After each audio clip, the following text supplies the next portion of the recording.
One. Okay, I'd like to call this Catawba County School Board meeting together here on July the 27th, 2020. It is now 5:31. I'd like to welcome everybody here. Glad to see all the board members and a lot of our administration, and anybody out there is looking in. Glad to have you here too. At this time, I will go ahead and move on and turn the meeting over to Vice Chair Becky Britton.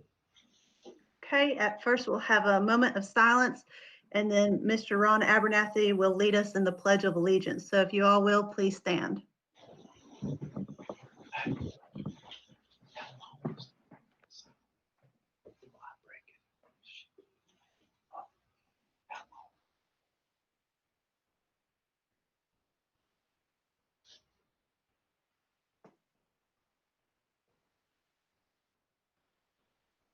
Thank you. Will you now join with me in the pledge? I pledge allegiance to the flag Flag of the United States of America And and to the republic for which it stands, one one nation, under God, God, indivisible, indivisible, with liberty liberty and justice for all. for all. Thank you. Thank you. Okay, at this time, I ask for your approval for our minutes from our June 13th and June 16th meetings. Are there any adjustments or corrections that need to be made? Okay, if nobody has any, would someone like to make a motion to approve both the minutes from June 13th and June 16th? Motion to approve. Okay, Thank you, Mr. Abernathy and Mr. Britton. Okay, I'm just going to go across my screen. Glenn, yes, Donna, Yes. David, yes. Leslie, Kath, I think you're off mic there, Leslie, just so you know. Yes. Thank you. Kathy, Yes. okay, Ron, Yes. and myself is yes. Okay, at this time, I ask for any adjustments that need to be made to the agenda.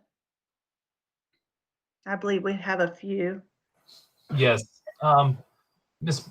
Britton, members of the Board of Education, we are asking for 4 additional adjustments made to the agenda. The first being budget amendments.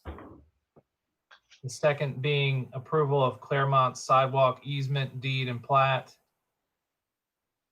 The third is the ratification of the purchase of COVID-19 materials. And fourth is approval of the resolution grant emergency powers to the superintendent. Okay, What was the word?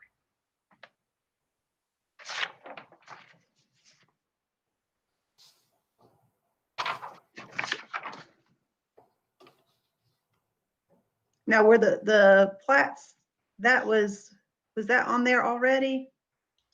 There's 2 additional documents that go with that. Okay, It and that was for the Claremont one? Correct. It was on there already, but I didn't get the plats and the deed, the instrument until today from the city of Claremont. Okay, so that's just an addition to then the information that's already listed on the agenda. Yeah, it's an attachment, yes. Okay. All right, so I had consent item 2 from Carla for the budget amendments and budget report. New business number 13 for the ratification of the high school, middle school safety purchase of the ceiling sneeze guard shields. New business 14, the resolution to grant emergency powers to superintendent for purchasing. And you said the addition of the plat information to the Claremont information. Yes, the deed, the easement, yeah, document. Okay. And then I would like to make a request to move number 12, which was the approval of amendments to the superintendent, assistant superintendent, and the board attorney contracts to be moved to after closed session, so we can discuss that during closed session if that's possible. Since I had some questions about that. Or do we need to discuss it during the meeting? Crystal, You're you're muted. mute. You're muted, Crystal. You're muted. We can't hear you.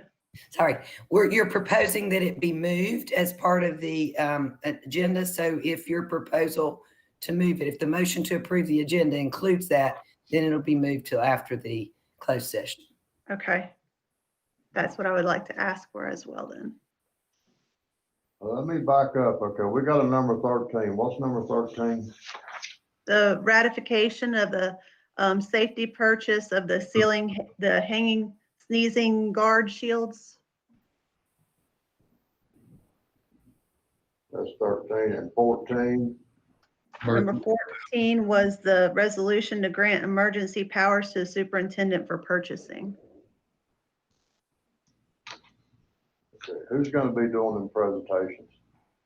Crystal will be doing 13 and 14. Carla's doing consent number 2.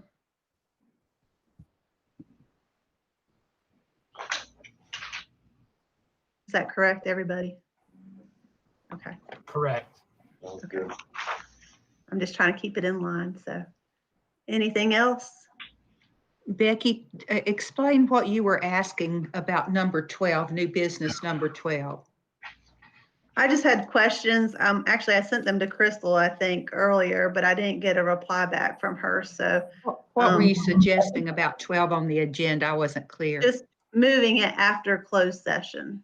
Yeah, just moving it. We'll still take care of it tonight. Yeah, Okay. just moving it. Is the floor And that- open for motions? Yes, unless if anybody has anything else that needs to be changed. Okay, I would, We I would didn't- like, I would like to make the motion to approve the agenda as adjusted and moving line item number 12 till after we come back from closed session, after it's been discussed. okay. Thank you. Anybody like to second? I'll say. Thank you, Glenn. I'm just gonna go across my screen. Glenn, Yes. Donna, Yes. David, Yes. Leslie, Yes. Kathy, Yes. Ron, Yes. and myself is yes. Thank you very much. At this time, I turn it over to Dr. Stover and his superintendent's report. Thank you, Ms. Britton, members of the Board of Education. So tonight, I will turn it over to a couple different folks. We'll start with Carla Aldridge and our finance updates. So Ms. Aldridge. Good evening. I am going to try to do something that's kind of scary. I'm going to try to share my screen. Let's see. Did that work? Shoot, I clicked on cancel. Hang on, I've never done this before.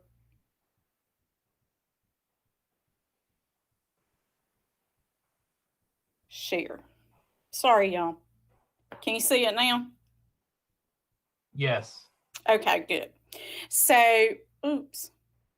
Well, now I lost it. Can you still see it? Yes. Okay, I'm sorry. So tonight I just wanted to take a minute and talk to you about our COVID relief funding that we have received so far. And it is on, and I can email this to you as well, but it is on your screen. We have received our summer learning, which is summer jumpstart money. We received funding for school health support, nurses, non-digital resources, and that's $30,000, and that is to help offset the cost of printing for if we send packets home again. Student computers and devices. Marty knows a lot more about that than I do, but that would be for Chromebooks for our students. The school reallocation of the school nutrition funds, what we didn't spend prior to June 30th, we have been authorized to spend those funds now. Then a small allotment for devices for adults, for our staff. I think that's for Chromebooks. And then home and community Wi-Fi, which, like I said, this is Marty's area, but I think that is for mobile hotspots. We can't pay for service with it, which is not the best thing in the world. And for the equipment to broadcast or Wi-Fi from our parking lots. So it's a total of $1,950,660. I expect we'll have more coming for different things, but that's what we've received so far right now. And all of those funds expire on December 30th of this year. Let me see if I can get back to you now. Stop presenting. Okay.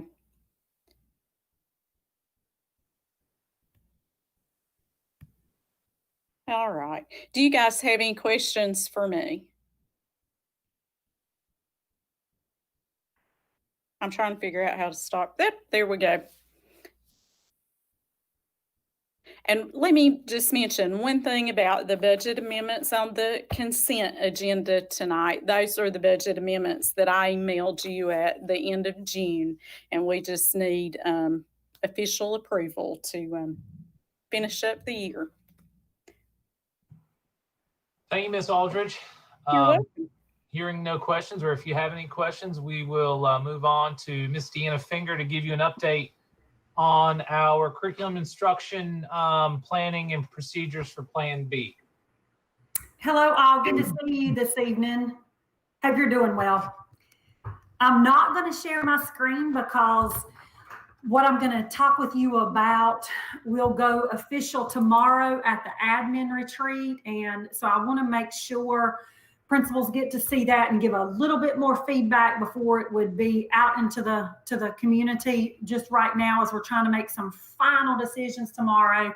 But I do want to talk with you about some key components and pieces this evening that you may get questions about. So keep in mind as I talk with you about this, I'm living it and breathing it, and it's what I'm doing right now. So when I hit the highlights, I may not share something that you want to know about. So make sure you ask me questions. I'm just going to hit the highlights of the basic 50-50 AABB model that we're going with. So one thing for you to know, just a quick reminder about how we went through this process. Early on, after we finished the remote learning plan, we started to work on what could a 50-50 instructional model look like once, as a district, we decided if it would be AABB week at a time, that kind of thing. So our C&I team started to work on a couple of non-negotiables.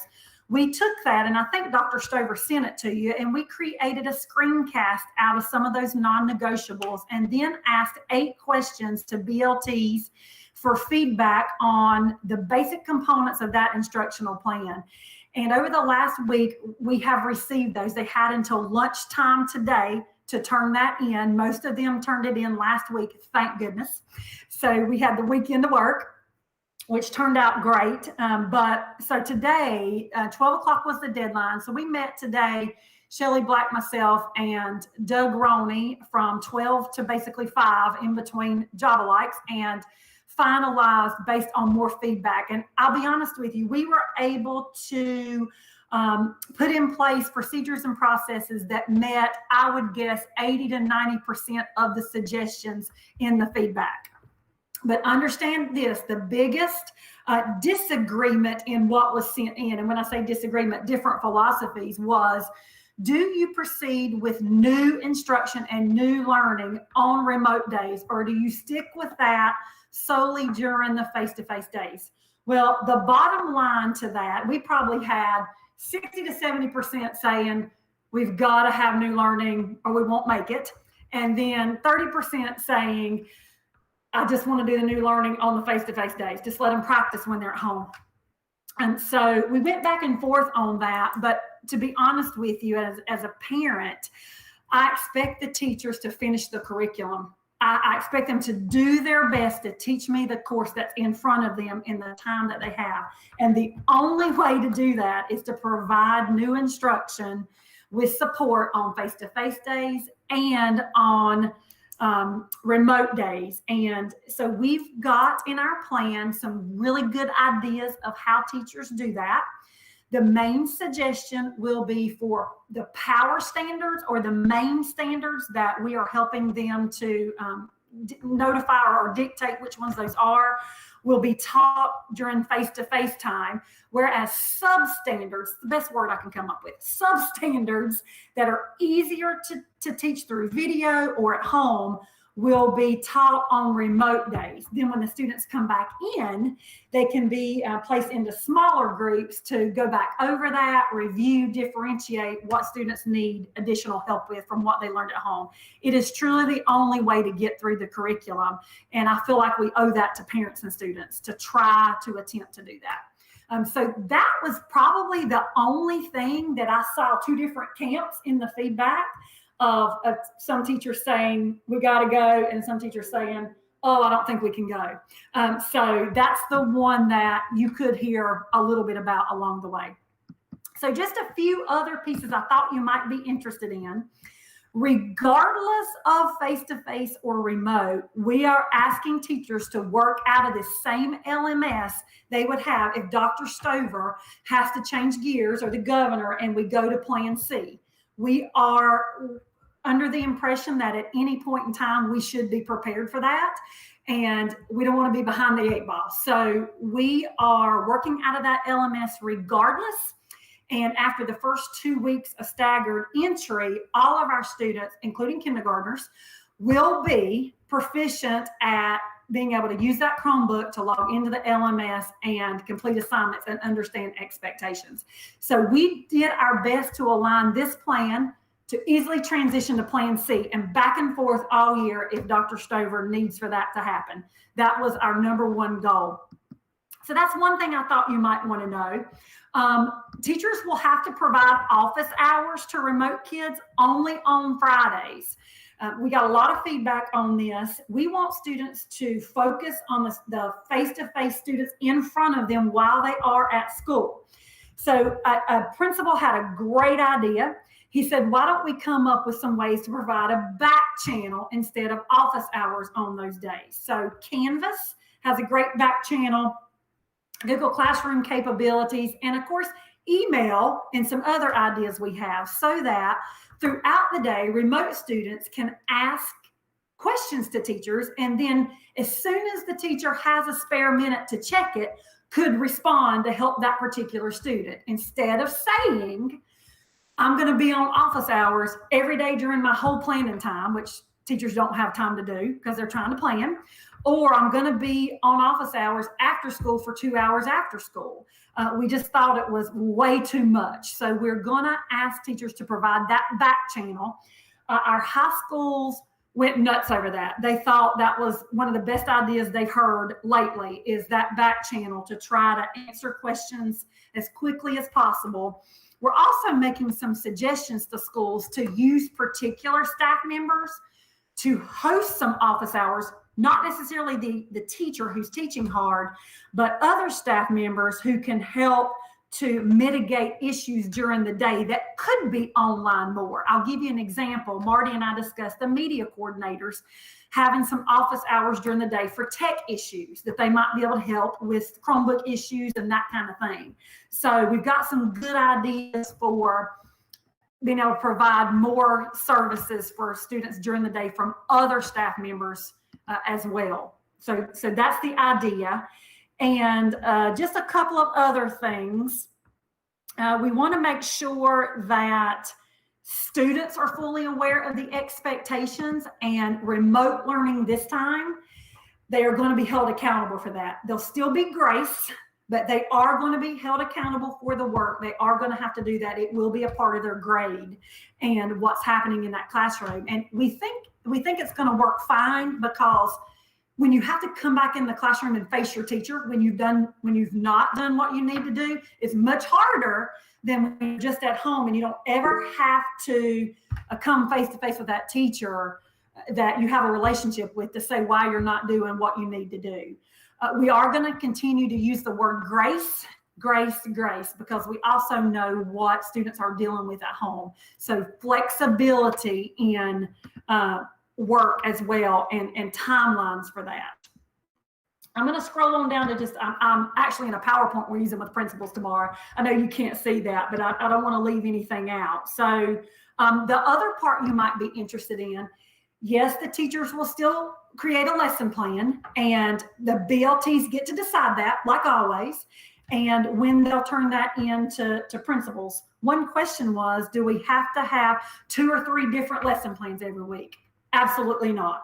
So what we said about that is the BLT chooses that lesson plan, and it needs to take into account both of those areas. And Lee Miller at Bunker Hill has submitted a lesson plan template his BLT came up with that is phenomenal. We've not shared it out yet because I hadn't asked Lee if I could, but it's really it's a very simple form. It aligns the learning focused, and it covers a week's worth of instruction. And I think teachers maybe try to highlight or put in a color activities that will be done remotely compared to the activities that will be done face-to-face. It's very simple form, not hard for teachers to use. So principals are currently waiting on us to show them a few templates that we're working on now for lesson planning.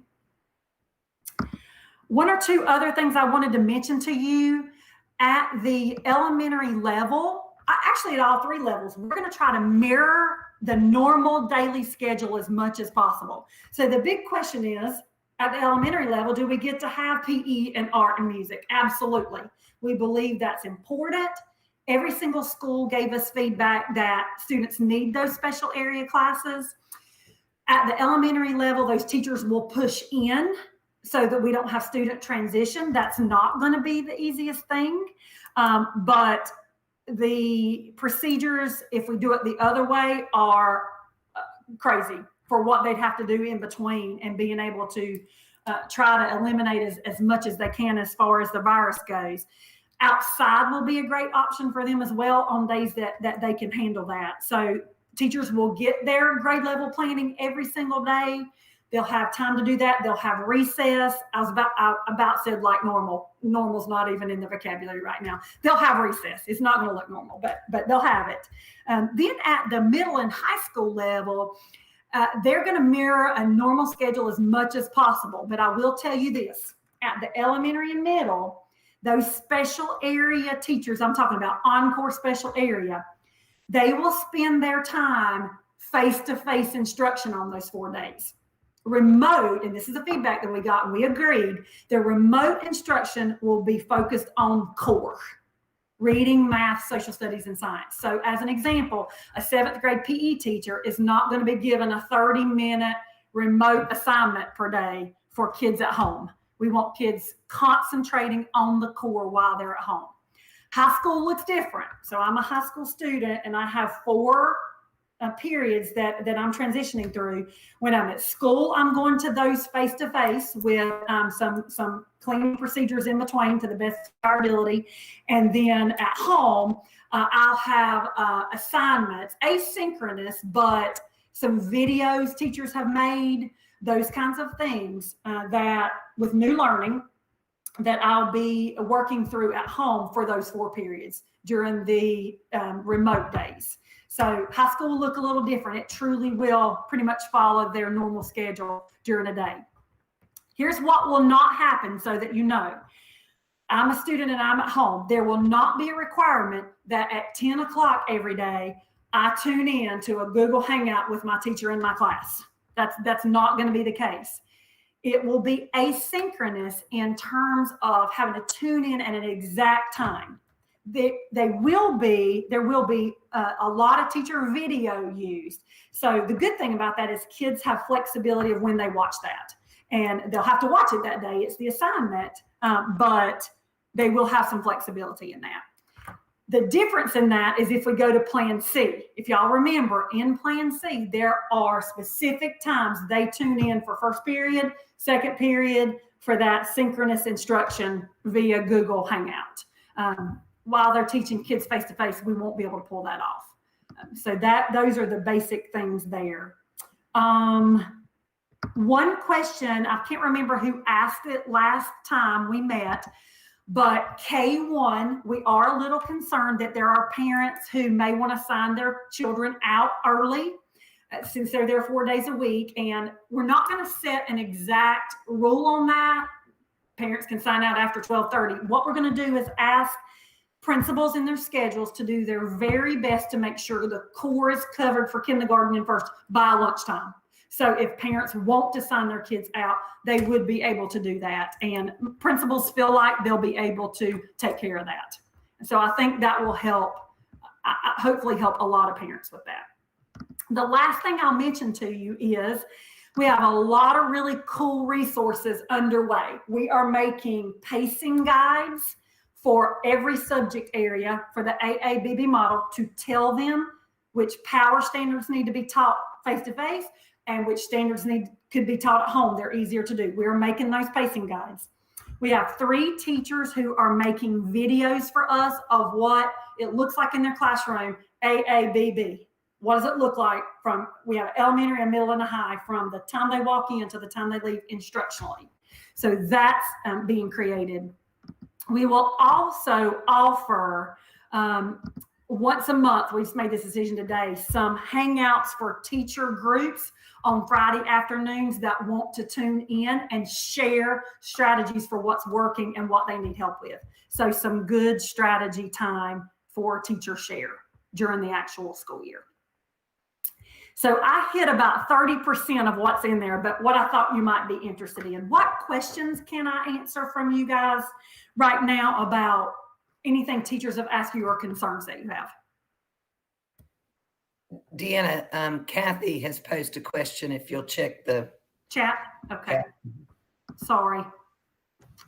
So, yeah, I can actually answer that one, asking about staff remotely accessing student Chromebook.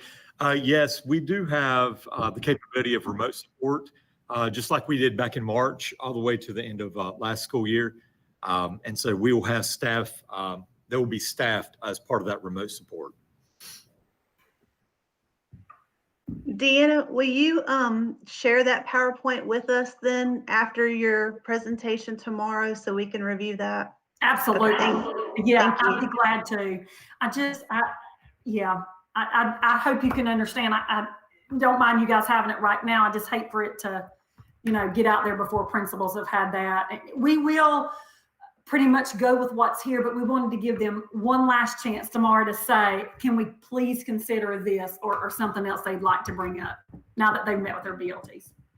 Deanna, I'd like to ask, I know that some specialty teachers are very concerned about having to see every child in the school. It puts them in a situation where they'll actually face every child. Are there some precautions or protocols for their safety and their health?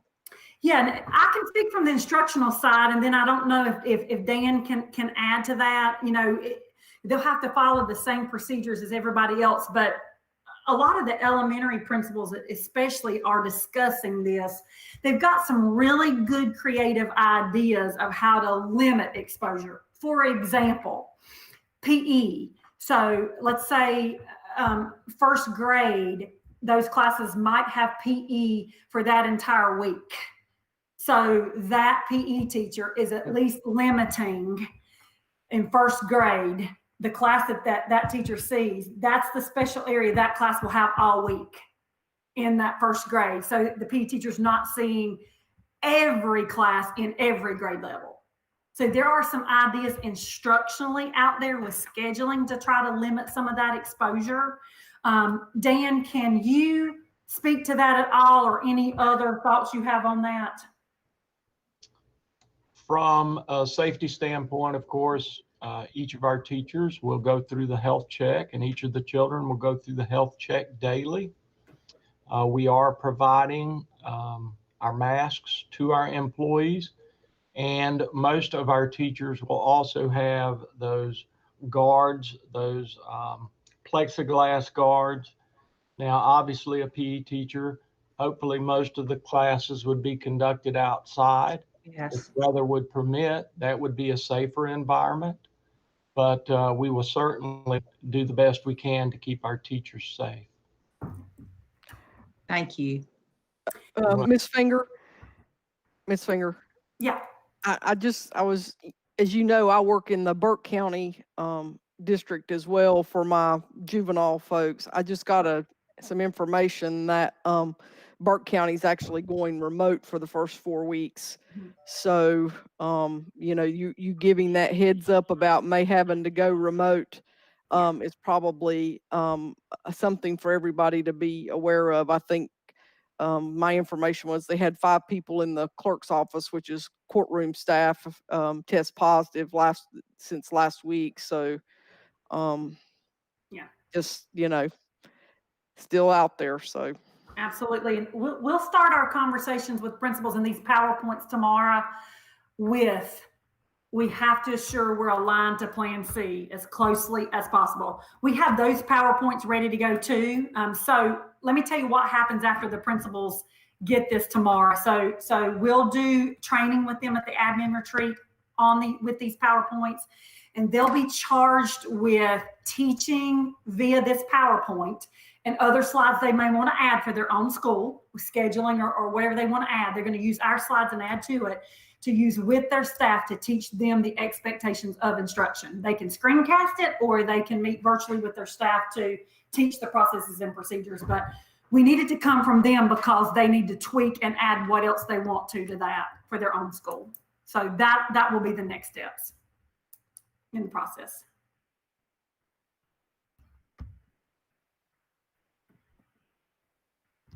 Any other questions?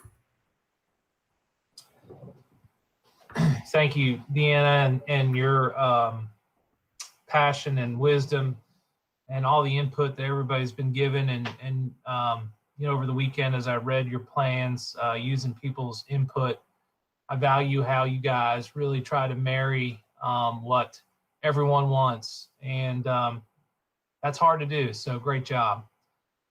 I will turn it over to Mr. Scotty Houston to talk to you guys about driver's ed and athletics. Okay, good evening, everybody. I think you've got a copy of the sheet that I made concerning driver's education and the athletic summer workouts. I'll try to go through it pretty quickly. The days for the classwork you see there under the driver's education, those are courses that are currently being offered online or will start here in the next week or so. There are a couple that are already finished online at a couple of the schools. So you'll see that some that started on July 20th may have a couple days left. So I went ahead and put those on there. Those courses are only for students who had previously signed up for online, actually had signed up for driver's ed, and we moved them to online. And we didn't take any newcomers, and you can see why in those other columns. The dates for the DMV eye exam, each school, DMV's closed. Students can't just show up at the DMV office and have the eye exam now because of COVID-19. And usually she would come out and be a part of the class, but she can't really do that either.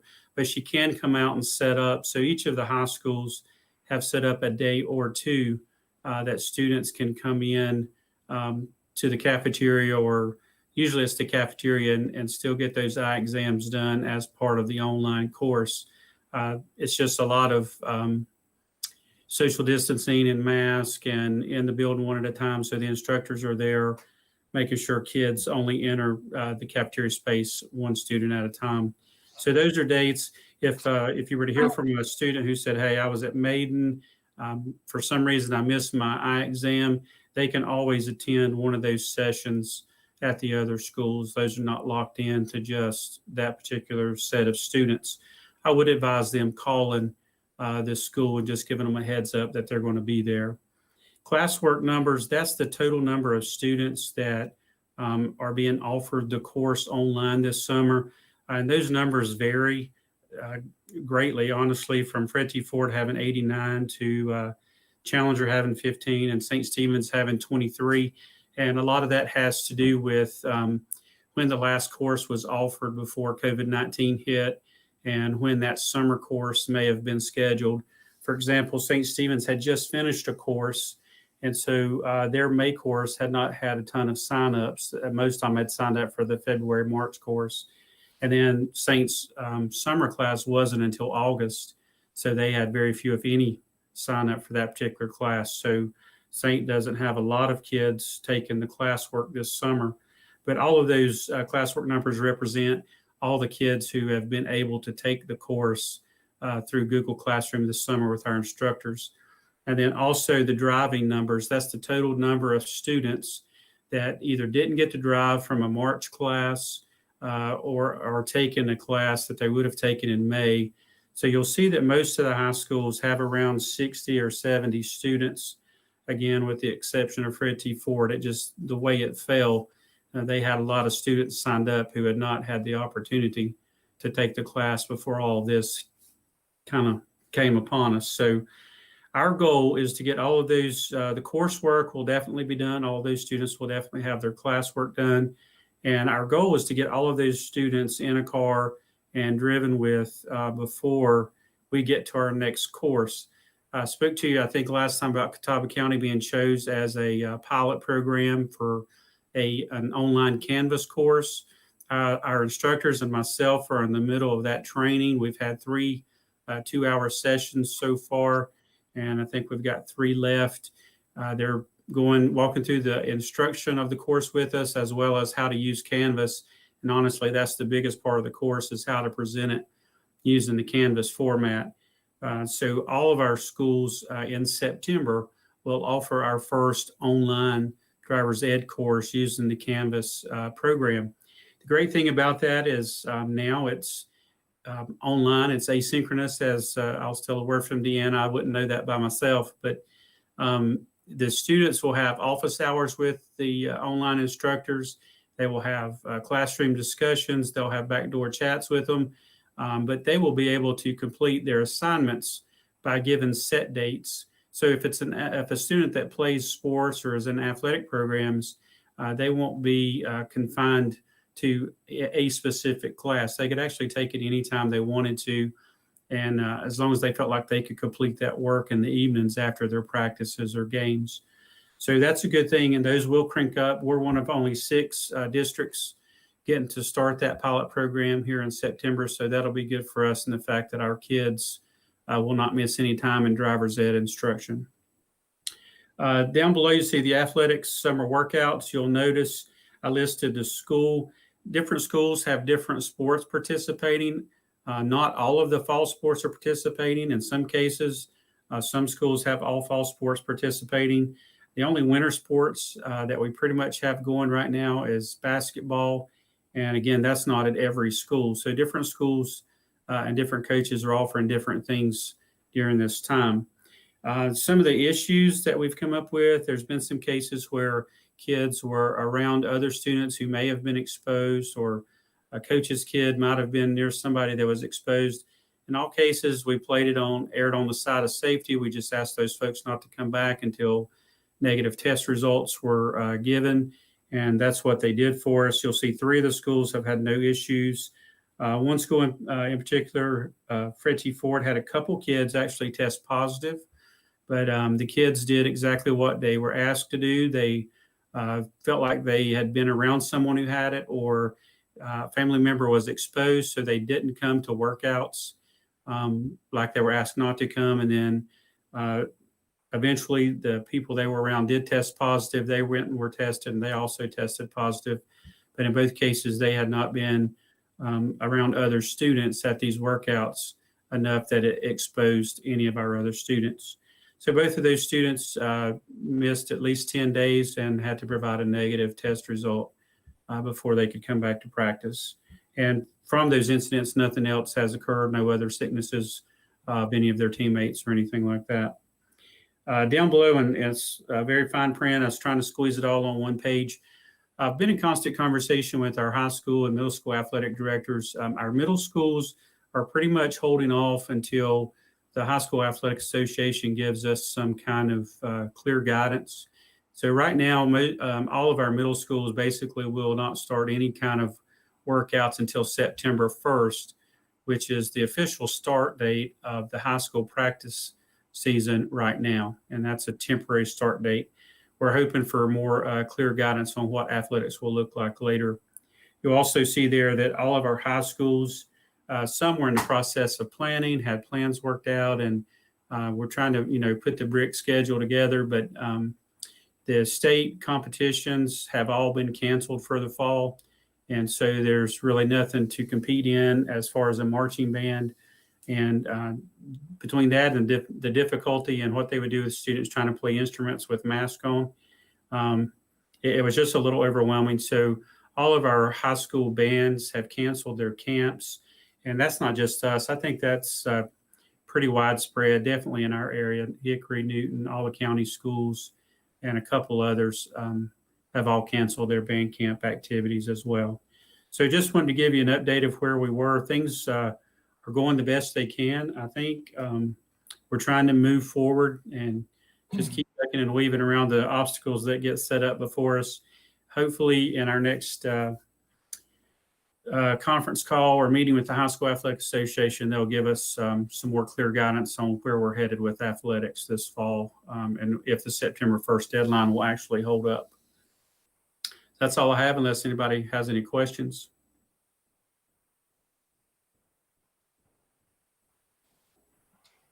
Thank you. I have a Hang couple. on, Mr. Houston. Okay. What have I got Go to do? ahead. What have I got to do? You're good now. Go ahead. Have a couple questions. And first of all, thank you for preparing the document. Do you feel pretty comfortable that the participants are wearing the mask when they're out driving in the car? And what will happen if people are not doing that? Well, I've had another conversation. We did have a tip on our tip line saying that they saw a driver's ed car with the driver not having a mask on. Now, our student drivers are supposed to wear a mask. There are occasions when the person driving the vehicle, the student, may not wear a mask, but that would be a medical condition, or if the student wears glasses, then they're not required to wear a face mask while driving.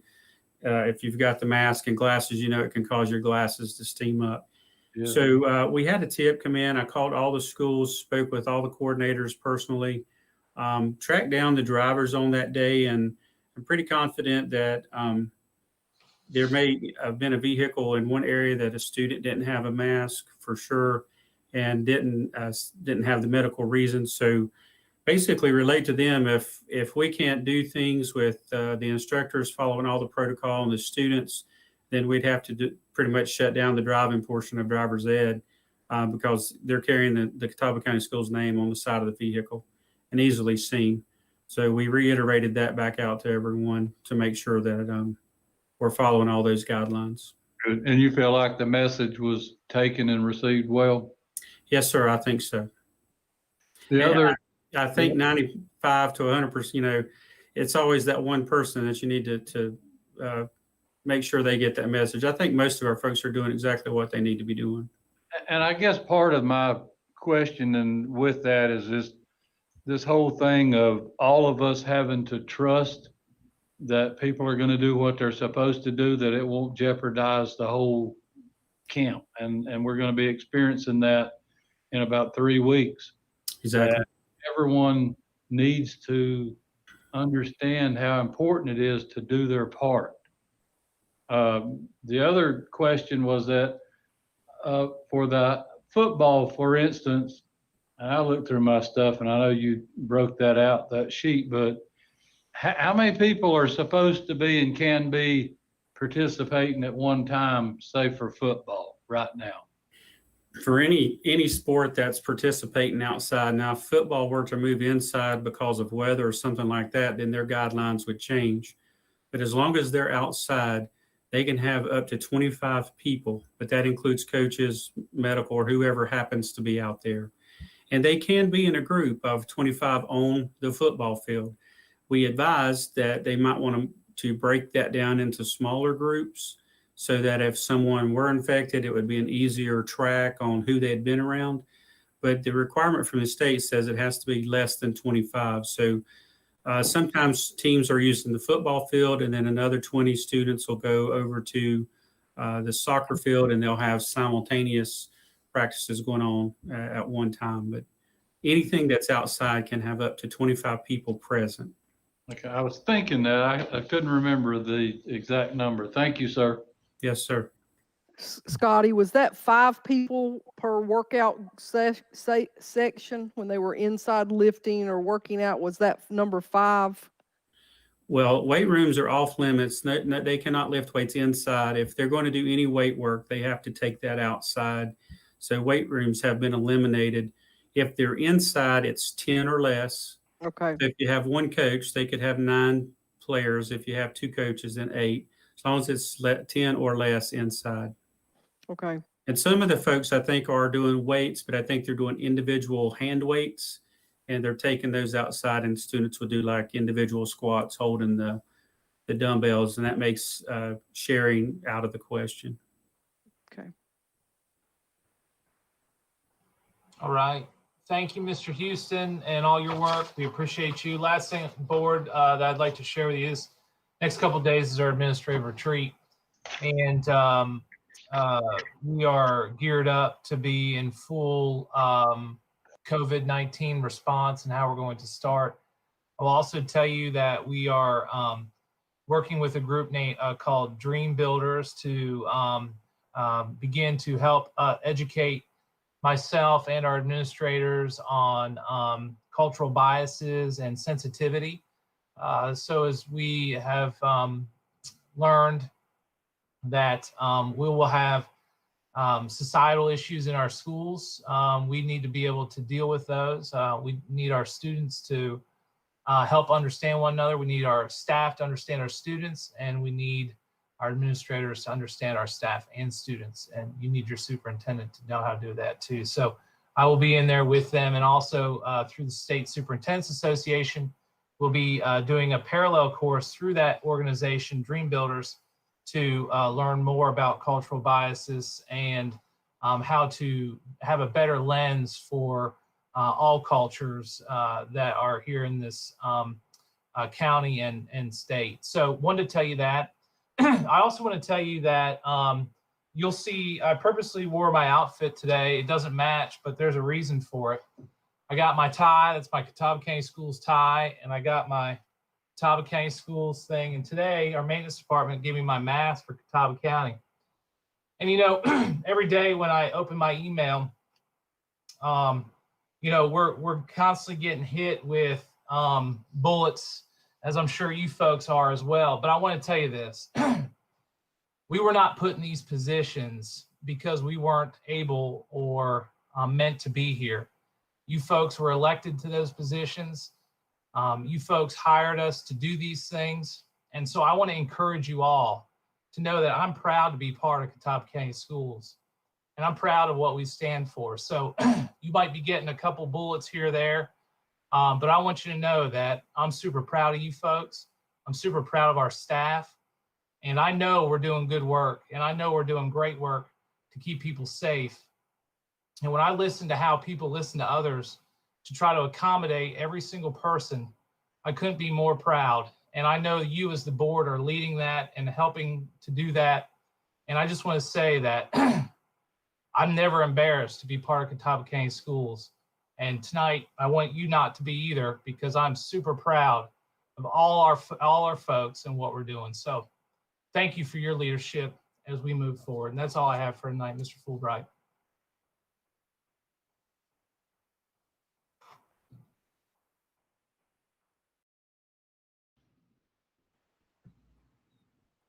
Okay, Crystal. All right, at this time, we will convene the public comment and public hearing section of our board meeting. It's unusual, as you know, because we don't have the public there, but we have received some comments from several people actually last week. As you know, we forwarded the comments that we have received and then our responses. There was one in particular that was quite lengthy, and we had to take a little bit of time. We did get another response. We got follow-up responses from that were forwarded to you guys. But also we got another response from that particular group, particularly Rachel. I'm sorry, I just had it. Rachel Lucas sent an email today to actually all the board members concerned about the response that she received or as part of our responses last week. One of the things that it didn't bother me, but I want to make sure that I respond to her about, as she said that we referred to other documents and in answering her questions. And what she was referring to is that in our responses, we referred to the CDC guidelines, to Health and Human Services guidelines, and the governor's orders. We are reliant and dependent upon those guidelines and orders in the operation of the school system. And we will let her know and remind her of that. And I want to thank her absolutely for the comments. They are very, very valuable. Has everybody had a chance to read her email of today? Okay. Well, then, because of that, I want to go through it with you. I'll try to be quick, but each of you have a copy. She was concerned that one of our responses was that 97% of teachers want to return to the classroom. And she said that unless she missed it, she was never given that choice. She was asked whether she would return on August 10th. And she was not asked if she would prefer option B or C. She pointed out she felt this was misleading. Another concern she had is that nurses will be split between schools. We are subject to the health department and the county as far as the provision of nurses to our district. And we understand, as she mentions, that nurses will have many duties. And she's concerned that they will not be able to fulfill all of those duties during this pandemic. I think what happened is after our responses went out on last week, then we had some updates from State Board of Education about wearing masks. So she's concerned that with our response that teachers may remove masks if they're behind plexiglass. And she's concerned that that's now being contradicted by the state guidelines. And one thing I want to assure the board members and the public is that we are updating that information. Things are changing daily. Am I right, Dr. Stover? I mean, literally, we have different rules coming out every day. And so, unfortunately, if we had a response on one particular day, then it may be changed by the next day. So we will try to update those. The other part I'd add to that too, Crystal, is that when we consult our local health department, it's to clarify larger guidelines from the state. So when we get guidance from them, it's off there because they'll kick it back to our local folks. Local folks, in their educational background and knowledge, they'll give us their best answer. So a lot of those things will stem from our local folks as well. So her concern is also that students will be eating in the classroom, and that would be a clear opportunity for viral spread, and that teachers are expected to clean desks between classes with a cleaning agent that takes 10 minutes to work properly, and she's concerned about that.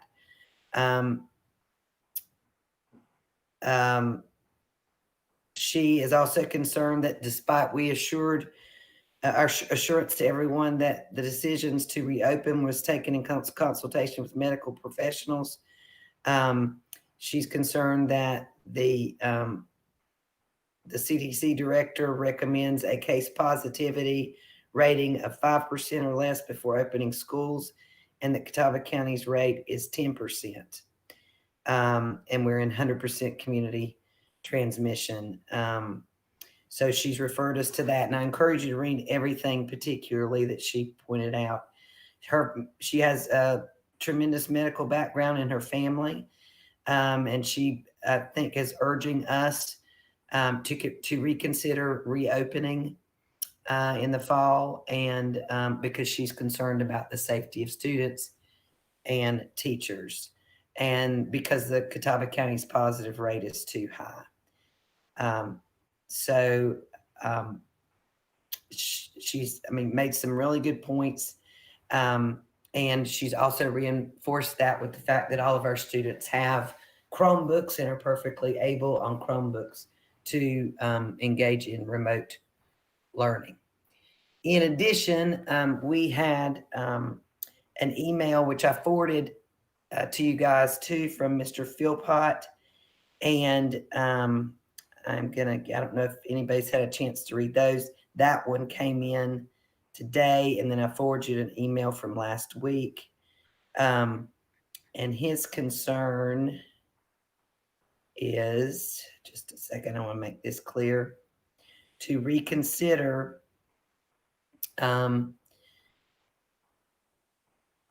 he said, I'm providing the below comment for tonight's board meeting per the instructions in the public meeting notice. I'm asking the board to reconsider entering the school year in Plan B status. Many other school districts have decided to enter the year in Plan C and then reassess a few weeks into the year.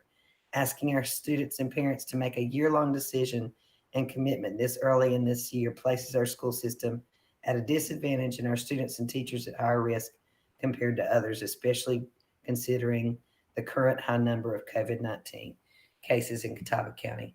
So his request is that the board reconsider and open in Plan C, and then assess the numbers and determine if we then move into Plan B. Those are all the comments that I have received. Unless you all know of any others, we will close the public hearing and public comment section.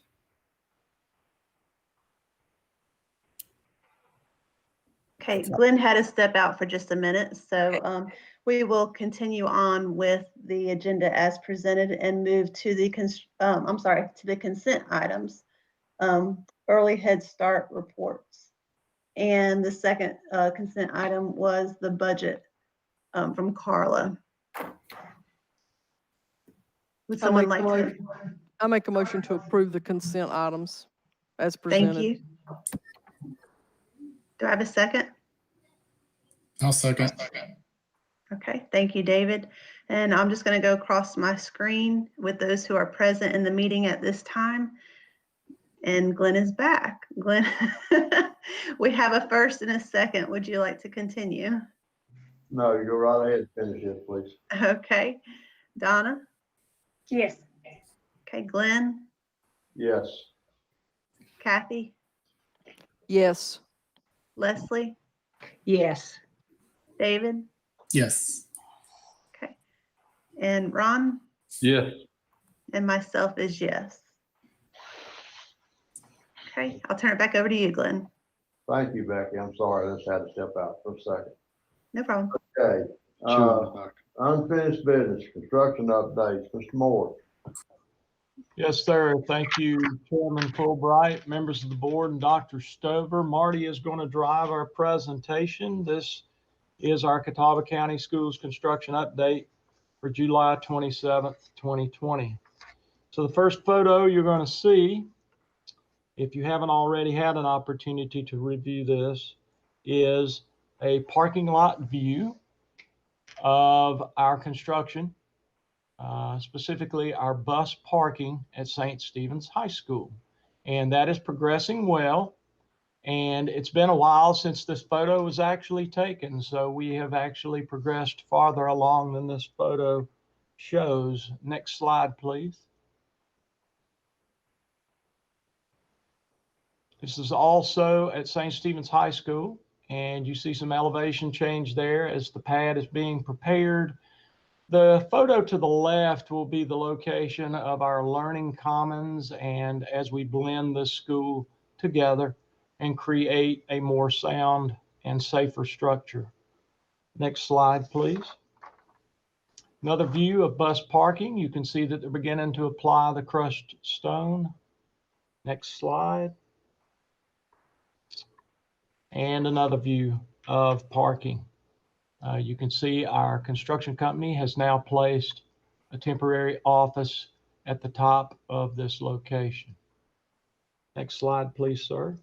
So this photo is of Ban Oak E. We have our civil engineer that likes to come out and take drone photos, and they really look neat and they're very impressive. I can tell you that that pavement has been completed. The paving has been completed there, and the blue that is on the coping is now brown. So this project is moving along very quickly. We're in final stages. Landscaping has been completed at this particular location. Next page, please.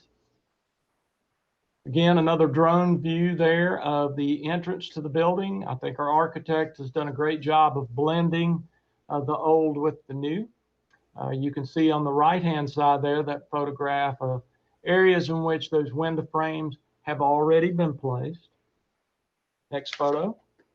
And another great photo of our completed gym. We're just excited to be able to access this facility when this project is complete. Next slide. And the next several slides are our installation of security vestibules, which is a continuing project here in our district. This is at Balls Creek E. Next slide. Blackburn E. Next slide. Doing a little flooring there at Blackburn E as well. Next slide. Startown E. Next slide. Tuttle E. Next slide. Oxford E. There's the security vestibule and some flooring as well. Now you'll note that the entrances or those security vestibule openings are different. Some of our facilities actually have sprinkler systems and don't require that roll top door. Some do. So that's why you saw variance there as we were going through those photographs. Next picture.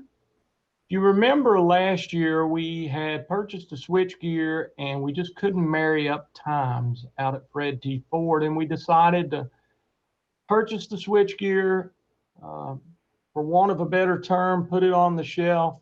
Now we're in the final stages of that this summer, and this will be replaced and complete by the time it begins anew. Next slide. We don't just work on projects. There's a lot of summer cleaning and maintenance that takes place, and I'm real proud of our maintenance and operations staff. Robert and Morgan have done an excellent job making sure that day-to-day functions are being completed, and Kevin has done an excellent job in managing our construction. Next slide. Great photo of the finished product. That's Bandy's High Cafeteria on the right-hand side. And of course, Miss Jackie working hard at Ban Oak, making sure that that floor is complete. And with nothing further, I'll be happy to answer any questions you may have with regard to our construction updates. Mr. Moore, Yes, ma'am. how many hours have we logged on our CAT doing our own work? You know, I don't know. I can find that out though. Yeah, if Certainly. you'll email me. Yeah, sure. I'll touch base with Robert. We've done quite a bit. You know, we did some work at Maiden working on some drainage there. We've used those, both the skid steer and our little loader. We've put quite a few hours on them, but I'll get that information. Thank you. You're welcome.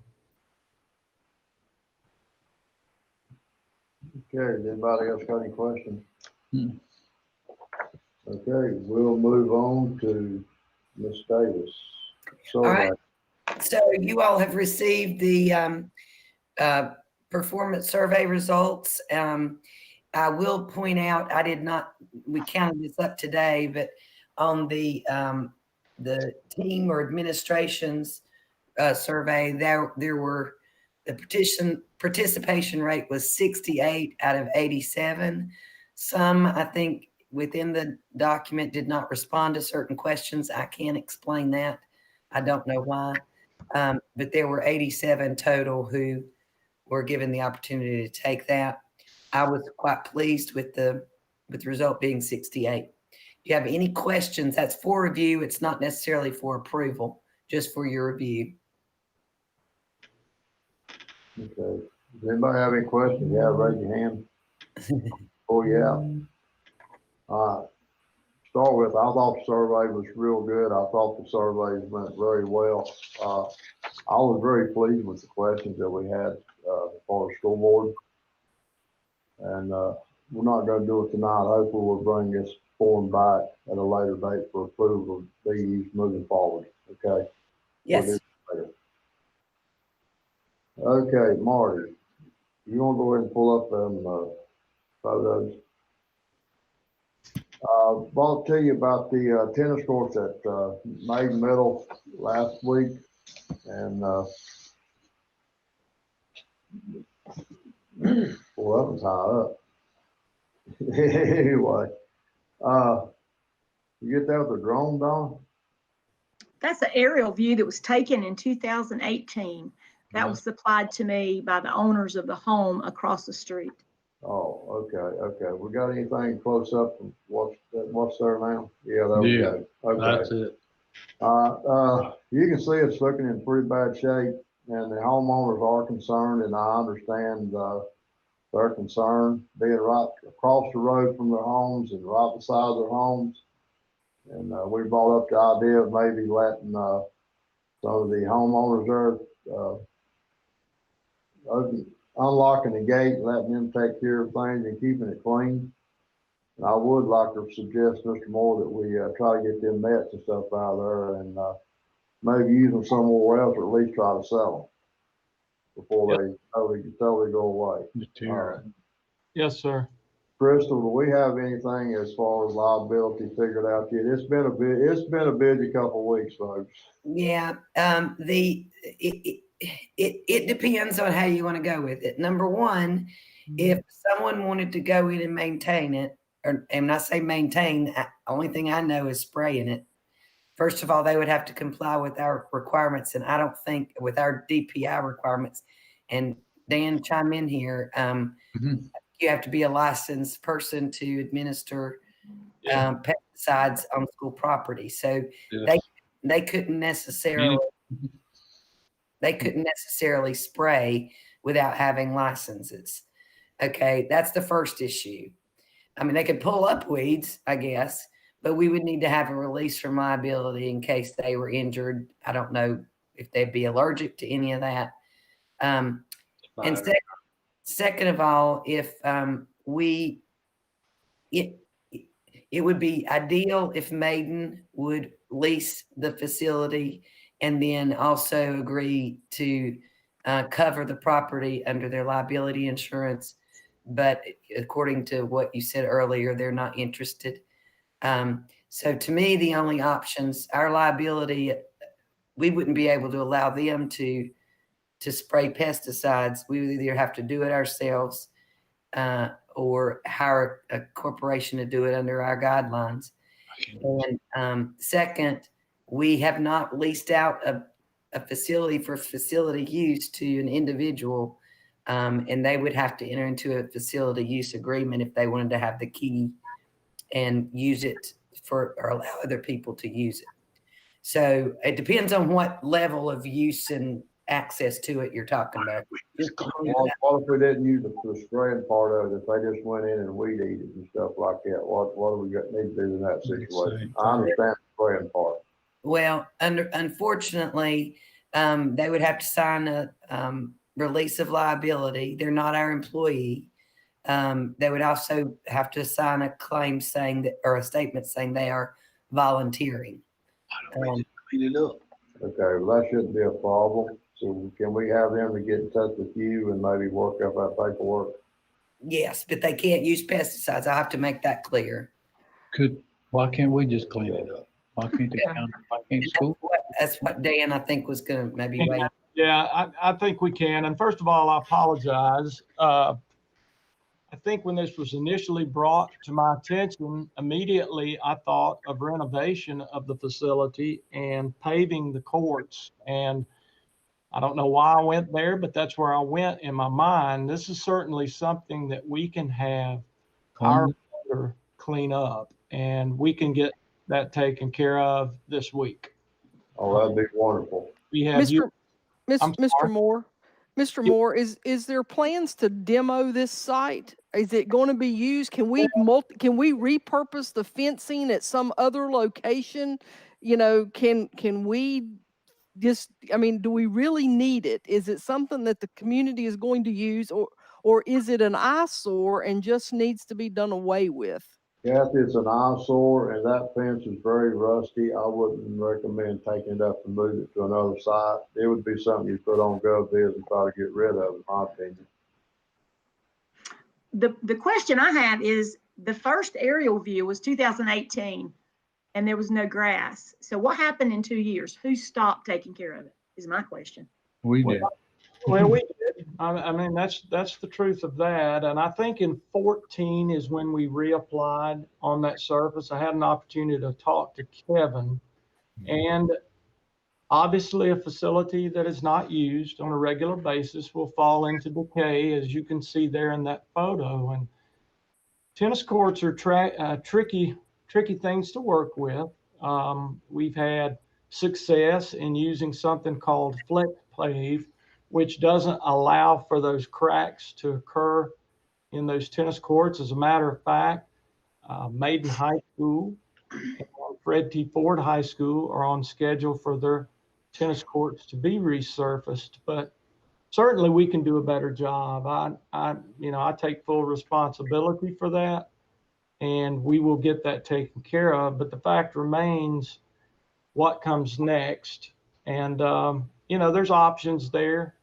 I think I've discussed earlier that middle school tennis is not an athletic interscholastic sport. As far as I know, tennis is not taught at the middle school. So what do we do with that? It would cost. I'm sorry? What if it was to be used for outside basketball? It could be repurposed in that way, but all we're going to have to resurface. If we use it for anything, it's going to have to be resurfaced. And therein lies the dilemma. To resurface it and do it right with the product that we've been using would be roughly around $105,000. There is discussion with regard to the renovations that are scheduled to occur at Maiden Middle School.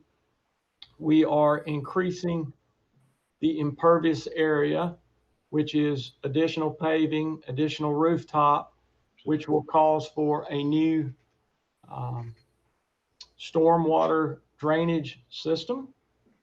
And there is the possibility that this area would end up becoming more of a settlement area for our stormwater drainage, if in fact that's the direction we would take. So certainly we can get it cleaned up right now, and we will take care of that. That's the immediate concern. And then we have some time to think about where we want to move forward with regard to that particular piece of property. Okay, thank you, Mr. Cole. Mr. Wilby, Ms. Davis, I would like to make a motion that we let Mr.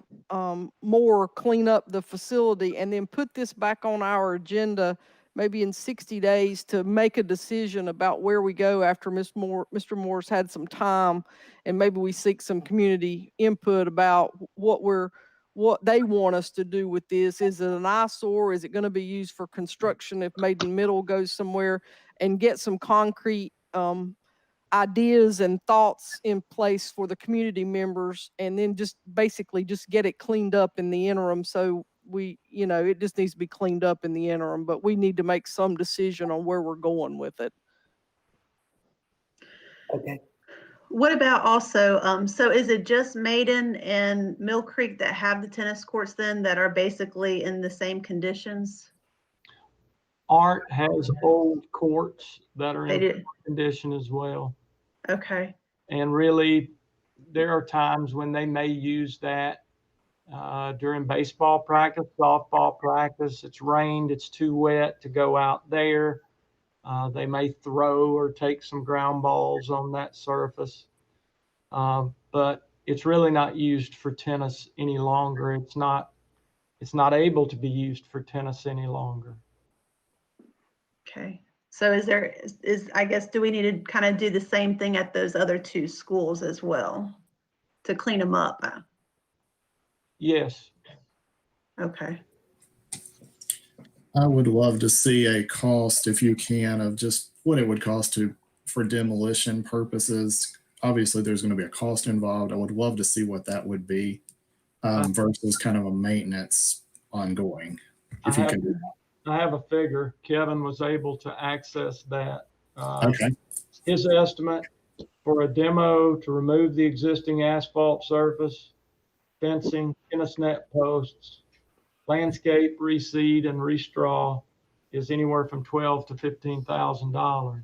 I figured. And again, to resurface it is somewhere around $105,000 for a 6-court setup. So we have some decisions to make. Sure. Okay. And Maiden's the biggest facility, correct? How many does Arndt have, and how many does Mill Creek have as far as courts go? I think Arndt has 4. I'm not sure at Mill Creek. Okay. But similar costs then. The 6 courts are what we've most recently dealt with at our high school at St. Stephen's. It's what we will do at Ford. It's what we will do at Maiden High School. So those numbers are fairly consistent. I don't think it would be 2/3 cost for a 4-court refurbishment. It would probably be closer to 80% of that, but that's just a guess. Okay.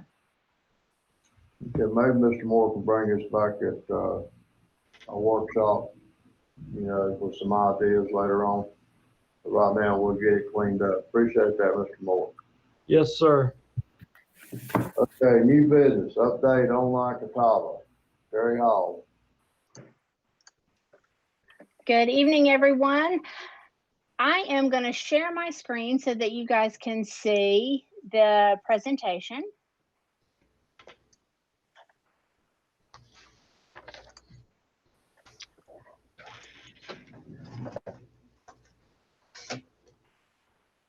Okay, can everybody see the presentation screen?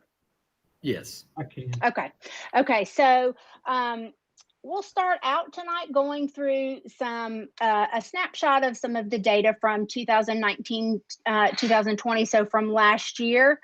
The first bit of information is just a participation and how that distribution works throughout the system. You'll notice that it's much like what was planned all along. So high school courses, high school students were offered the vast majority of online Catawba at the beginning, also offering some high school courses to middle school students. And then we started with a small pilot program for 7th and 8th grade. So that's just the distribution of participation throughout. The next slide I have, and your printed copy may be wrong. That was my my mistake. I apologize for that. So the first slide that you see at the top is Maiden Middle School. It has all of the middle school, and then down here on yours, it probably has the same thing if you're looking at the printed copy. But this is the high school. It was supposed to be the high school. I just had the wrong thing showing. Just so that you can see what that distribution looks like and participation between the two levels, so that you can look at the comparison among high schools and then separately the middle schools, just to kind of tease that out a bit for you. All right, so then we looked at the student survey data, and we looked at the information that helps us to design courses and the participation from students. Now, remember last spring, we did not have as many students. That's when we went into the emergency remote learning. So this is just the students who participated, and you'll see it was 168 student responses. But overall, we were very pleased with the responses that we did receive. In terms of the first one is was the course well organized, and then if the students felt like they were successful in their online course. The next bit of student survey data, they enjoyed their experience, and then overall, how would they rate the course? So we were pleased with the overall information that students gave us from last spring, knowing that it was still just going to be a small bit of information. We did not do testing and things like that. So that's typically what we would share at this time. We don't have that available since we did not provide those tests to students last spring. So looking ahead, we know 2021 is going to look different. What better time than to show you our new our K-12 Virtual Learning Academy logo. So this logo is great. We took most of it, and you can see just sort of change the colors to match with the online Catawba County school colors, and then just showed that it's now a K-12 Virtual Academy. The very last slide that we have, this is a dynamic chart, and I think Marty Sharp, who has come up with some amazing data information that we can pull that's live. So this is a live chart, and it shows the folks who are interested in online learning for the 2021 school year. And you see the distribution of students and then the total number of students per grade level. We are about halfway through the intent survey. So we've got we've got until August 1st until the deadline for enrollment or request for online Catawba. So right now, and I'm just going to switch over real quickly and show you that we have 1,519 responses so far, and this is how that distribution looks throughout the grade levels. Do you have questions for me about online Catawba? No. Anybody have any questions? Very good, Terry. Thank you. Okay, thank you. Dr. Dana Green, dual language. Yes, hi everyone. I hope you're doing well tonight. It's good to see you all. I just wanted to give you an update on our dual language immersion with our teachers. It's been, COVID has caused us quite a challenge in this program with our teachers and different things, in addition to President Trump's executive order. I will go ahead and share my screen. You should have this presentation, but let me see if I can pull it up and share it with you as well as we talk it through.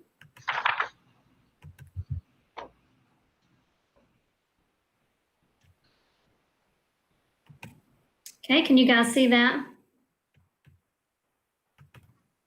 I can't see you, so okay, great, thank you. So the first thing I have here is just, as I just spoke of, President Trump had an executive order that was signed on June 22nd. And what that executive order did was caused our J1 visa teachers to be unable to come to the United States. It did not apply to teachers that were already here. So all of our teachers from last year are still here, current in the United States, and will still be with us next year. And so they're trying to get an exemption for these teachers. And what has happened in the last couple of weeks is there has been an exemption granted for those teachers hosted by the Departments of Education. And there's some, I think Louisiana and some of those states that solely do that. North Carolina chooses to go through private agencies. So that's why we have our Participate teachers as well. And so as of yet, it does not include Participate or any other private organizations. But I've pretty much speak with Participate on a weekly, if not bi-weekly basis. And they are certain that we will be included in the executive order so that it makes states equitable. They're just waiting on that to come down. So in the meantime, we have come up with a plan for our teachers until they can get here.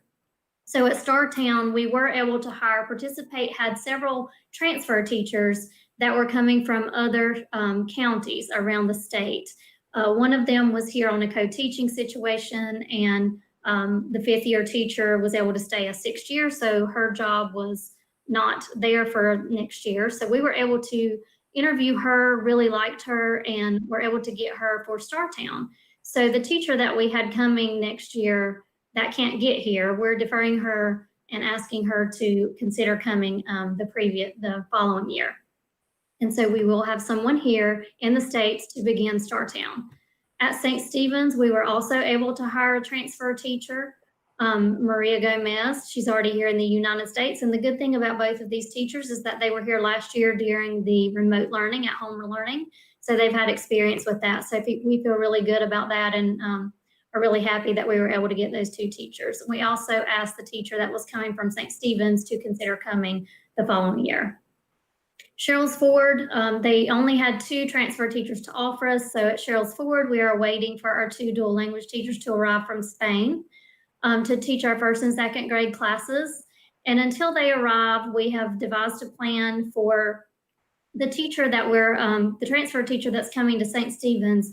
We've asked her to begin her school year at Cheryl's Ford in the 1st grade class there, since they're there, 4 days a week, face to face. And so we have a current bilingual ESL teacher at St. Stephen's E, Marjorie Burkett. She's helped us out in those classrooms before when teachers have had to be absent for various reasons. And so she has experience in those classes. She has experience at the school and relationships with the families. And so she's going to cover that 2nd grade class at St. Stephen's until Maria can come back once our Spain teachers arrive.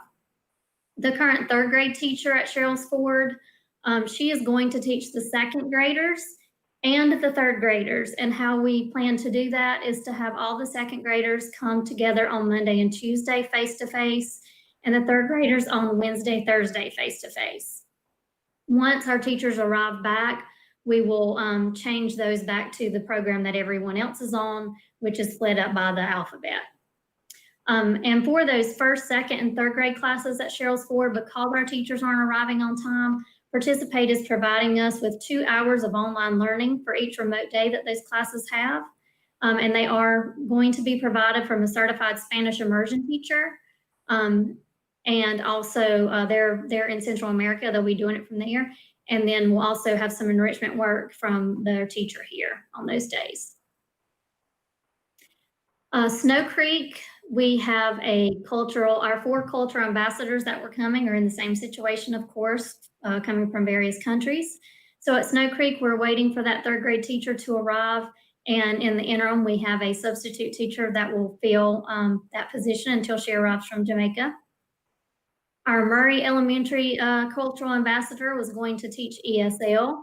We have come up with a program at that school where we can serve those ESL students with the teachers that are currently there until she arrives. At Mill Creek Middle, we're waiting on a Spanish cultural ambassador to arrive that will be teaching Spanish class there. And in the meantime, we have a former teacher from Mill Creek that retired not this past year, but the year before. And he has agreed to come back and teach that class until our teacher can arrive. And then at St. Stephen's High School, we also had a Spanish teacher coming as a cultural ambassador. And until they can arrive, we have our current Juntos coordinator who has a Spanish degree to sub in that class until her arrival. So that is our plan to cover the classes. The following document is just for your information. This is a Q&A that we sent out to our dual language parents. I won't go over all that. You can look at it and ask me any questions that you have. But those are just some questions to answer for our parents as they're looking forward to the coming school year. So that is all I have. If you have any questions for me, I'm happy to answer. Okay. Anybody got any questions, raise your hand, I'll call you out. Anybody? Okay, Leslie? Dr. Green, thank you. That was a great presentation. I just wanted to ask, what was the thinking behind having Maria Gomez go, instead of starting her class and staying at St. Stephen's, having her interrupt that class and go to Cheryl's Ford? I mean, I know they don't have a teacher there, but. Yeah, that's a great question. So our thinking behind that is that since she's new at whatever school she goes to, that by having Marjorie there, who's already familiar with the students and the parents, they will feel comfortable with her. Also, is part of it is the situation of having to find somebody to fill in with that classroom. Marjorie does have young children that go to school with her, and it will be a 45-minute drive asking someone to go to Cheryl's Ford. So we felt like asking her to do that would be an inconvenience, on her as well. So we tried to look at both the situation with families and the situation with the teacher to make the best decision to fill that position. That makes sense. I do have, sorry, Ms. Barnett, Dr. Barnett, I did have some additional information I could share with you I forgot about, which is really great information to have. Today, in speaking with Participate, they informed me that our teachers from Spain, they actually have, I was trying to say, I thought I had my notes here right in front of me. Of course, I've got so many sticky notes, I won't be able to find the ones I need. Oh, here we go. So they are recruited from the Spanish ministry, which has an MOU with the state of North Carolina. They're really the only country that does that. So we are, and we are, according to Participate, the only county that hired teachers from Spain, ironically. So there is a loophole because they have that MOA with the state of North Carolina. So they have already gotten emergency visa appointments, and they are counting on them being able to get here pretty soon after our school year begins. But then they will have to quarantine for 14 days coming from Spain. So we're hoping that by the time our work days are over and our students have had that staggered entry, that there will only be a week or two in there that Maria has to do that and Marjorie has to do that. And then our teachers will be in place. And once they do get here to the United States, even though they're quarantining, they will be able to do remote learning with our students because they'll be here. So they'll get to interact with that class and start building those relationships. That is good news.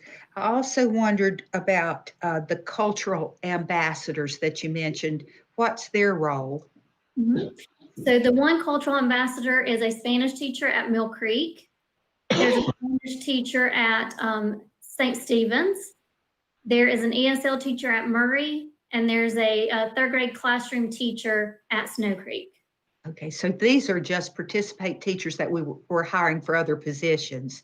And, Yes, and I think they're in our list that we received. They are. In our personnel report. Okay, so now I can connect the two. Thank you. Good plan. Thank you. Anybody else?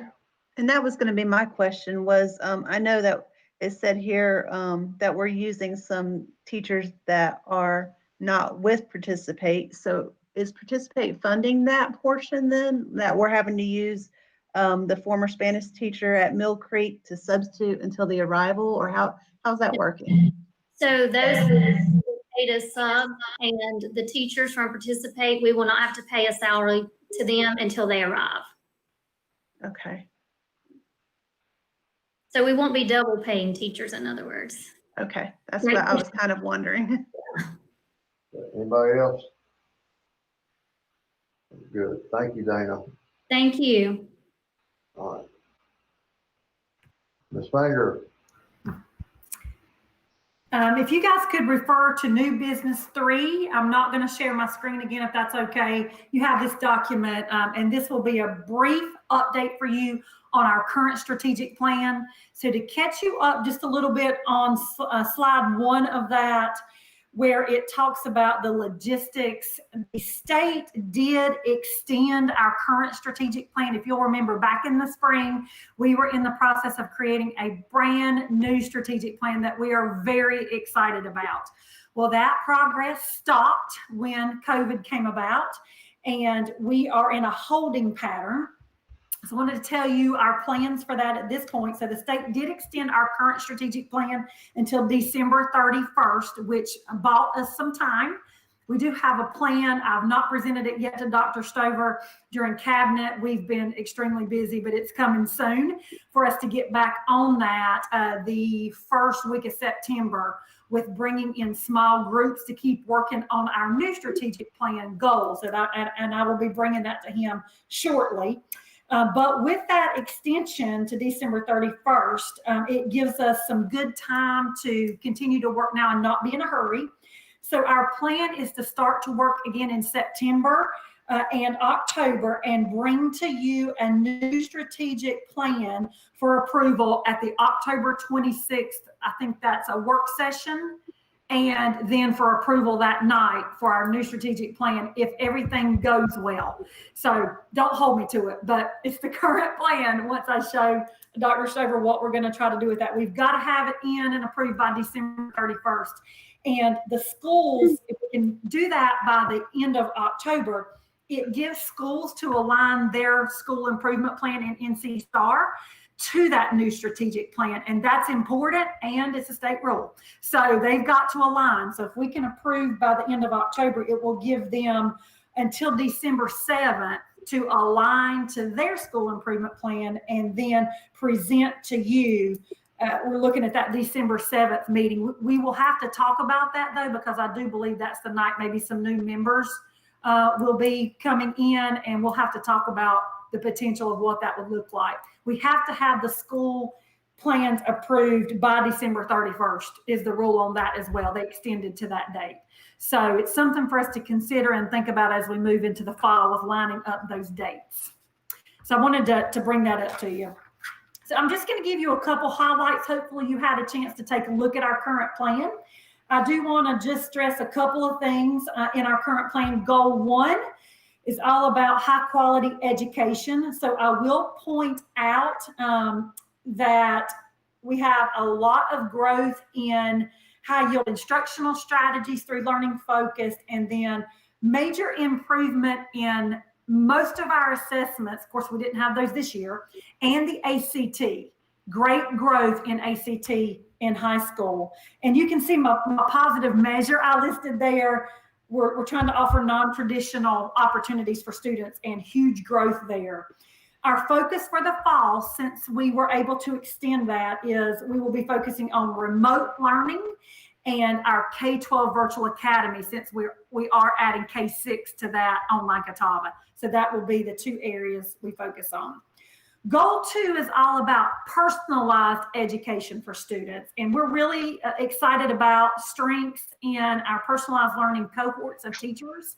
We now have 100+ teachers fully trained in personalized learning and rocking and rolling with that. And we're excited about that. We will continue to focus on personalized learning moving into the school year without overwhelming anyone.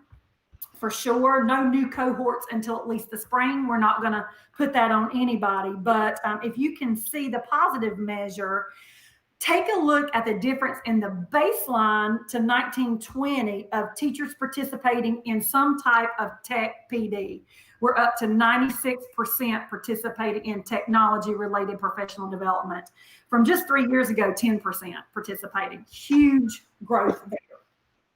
Goal 3 is all about our professional development. And the main thing that I will say about our PD is the positive measure.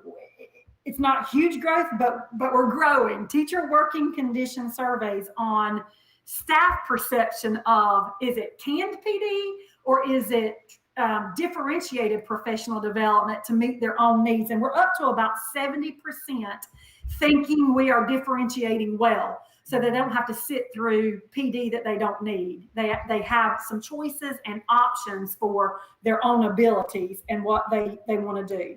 Notice the focus in 3 will be on instructional methods for remote learning. What does that look like, and how can we improve the quality from the spring? And so we will increase those options for professional development. We've had a ton this summer, and we're going to continue to have that optional when teachers feel like they can tune in. Goal 4, I call this one Marty's goal and Carla's goal, but it's all about technology and finance, and had a lot of growth in this goal clearly in access to technology. And you can see the positive measure. Started 3 years ago at 1-to-3 ratio of tech, and we are this year in 1920. 1920 we were 1-to-1, and this coming year we should be good to go. And Marty's continuing to work on that. We are focusing on the hotspot availability, you can see there, and then getting all teachers proficient in that learning management system, so that when we do have to go to remote learning full, if we have to do that in option C this year at all, we are fully ready, and students are ready for that. And lastly, goal 5, I call this Maria and Dan's goal, because it's all about safety, and they work really well together. It's great on this goal. So our strengths, you can see the positive measure. When 97% of faculty say they work in a school setting that is safe, you are doing some things correct. And kudos to Mr. Moore and his department, because people truly feel that way. Of course, we want 100%, but we keep working, and that's the goal. So focus for the fall will definitely be safety related to COVID-19. That will be our focus this fall. And then, of course, I'll bring to you in a minute a purchase approval for more of our second step social emotional program. And that will be a huge focus for the fall, because as you guys realize, we're not exactly sure how students will come back to us. And we know the social emotional needs will be huge. And we are preparing for that. We want instruction to be number one, but until we meet the social emotional needs, we know that will be a struggle. So that's basically the update of where we are and how we'll continue until we seek new approval towards the beginning of December. Any questions or thoughts about that strategic plan and where we are with that? Anybody got any questions? That was very good. Thank you, Deanna. Good job. Okay, Mr. Sigmund. Good evening, board members. Let me present my screen real quick, and I just need to go over an amendment to the Policy Council bylaws for Early Head Start. I think you have the document with you. The only thing that has changed with the bylaws from previous years is the addition of allowing us to have virtual meetings. So on page 15 of that document, in section 6, where it says location and scheduled meetings, it says meetings of the Policy Council may be held at any place within the Early Head Start federally funded service area, virtually or call in by phone. That has been designated in the notice of the meeting, or if not stated in the notice, at the principal's office of Early Head Start. So everything else remains the same in our bylaws. Nothing has changed for the past 10 years in our bylaws. It stays the same. We were just told, since we are holding virtual meetings, it must be included in our bylaws in order for that to be legit. So we added that, and that's our only change to that. Everything else remains the same. So I just need the bylaws to be approved tonight at the board meeting. Any questions? Anybody have any questions? Okay, thank you, Mr. Sigmund. Okay. Thank you. No question. We need a motion to approve the revision of the bylaws for Head Start for 2020 and 2021. I'll make a motion to approve. Thank you, I'll Don. second. Okay, remember, we gotta say your name. Leslie, I'll second. Sorry. Okay, we got a Donna's motion, Leslie second. All right, I'll go across my screen. Becky, Yes. Leslie, Yes. David, Yes. Kathy, Yes. Donna, Yes. Ron, Yes. Glenn, yes. Okay, thank you very much. Okay, we're gonna move back to Deanna. We are seeking approval tonight for the purchase of additional second steps social emotional learning kits. You can see on the quote new business 5 that we are requesting 23 additional K-5 teacher kits, and then 3 kits that also include the principal toolkit. Those 3 are for the schools that were part of Leader in Me, and some of those schools are starting to make the transition and feel like they need this curriculum to help their teachers move with the social emotional piece of this. So you can see that purchase is $59,555.77. The funding for this, and why we're bringing this to you late, is because, and Carla might be able to help me here just a little, this was from carryover funds that we had a deadline to spend, and we felt like to continue with this initiative was very important for this school year. Carla, is that correct on the carryover? That is 100% correct, and we need to get those funds encumbered by September 30th. Great, thank you. Okay, thank you. Okay, does anybody have any questions? I'd just like to ask for my own information about the status of Leader in Me.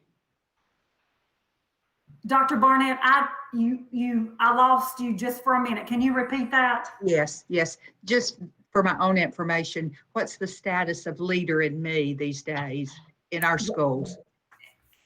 I cannot answer that directly, Dr. Barnett, but I know there are a couple of schools considering moving away from that. Dr. Stover, do you have additional information on that I don't have the exacts on that right now? Yeah, I've talked to the principals who are paying for Leader in Me, and as it has progressed through time, they feel like the cost for the need is starting to outweigh itself. So as folks come in, what I've counseled principals on is to work with your BLT to see if it's needed or not. And if that becomes a priority for you and your school, then certainly feel free to continue. If it's not a priority for you in school, then you can reallocate those dollars to use towards something else. So it's really a site-by-site basis right now, Dr. Barnett. And we have a few schools that are really still on it, but it's starting to fizzle. Because like any program, over an extended period of time, it gets its value and then it moves on. But again, we're letting the schools decide what that looks like for them. So even if they continue doing Leader in Me, they'll still do second step, though everyone's doing it. That's correct. And this curriculum for second steps is our core curriculum for behavior as part of the MTSS process. Yes. Thank you. Huh.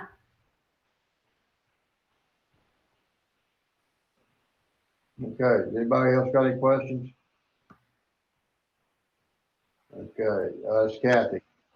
Dr. Stover and Deanna, if they both get funding for the MTSS and behavior and the Leader in Me, is that going to create an inequity in some of our elementary schools where both are possible or there, or what's going on with that? I can answer that. The school pays for the Leader in Me program themselves. The district does not make that. We do not fund that. Okay, so any more questions? Okay, if not, we need to move forward. We need a motion to approve the quote and purchase of second step. Leslie, I make the motion that we approve the purchase of these second step kits. Thank you, Leslie. Need a second? Becky, I'll second that. Thank you, Becky. Okay, gonna go off screen. Ron? Yes. Donna? Yes. Kathy? Yes. David? Yes. Becky? Yes. Leslie? Yes. Glenn? Yes. Thank you very much. Thank you. Okay, moving on, approval of revision of 2020-2021 Campus Academy. Chris Gibbs.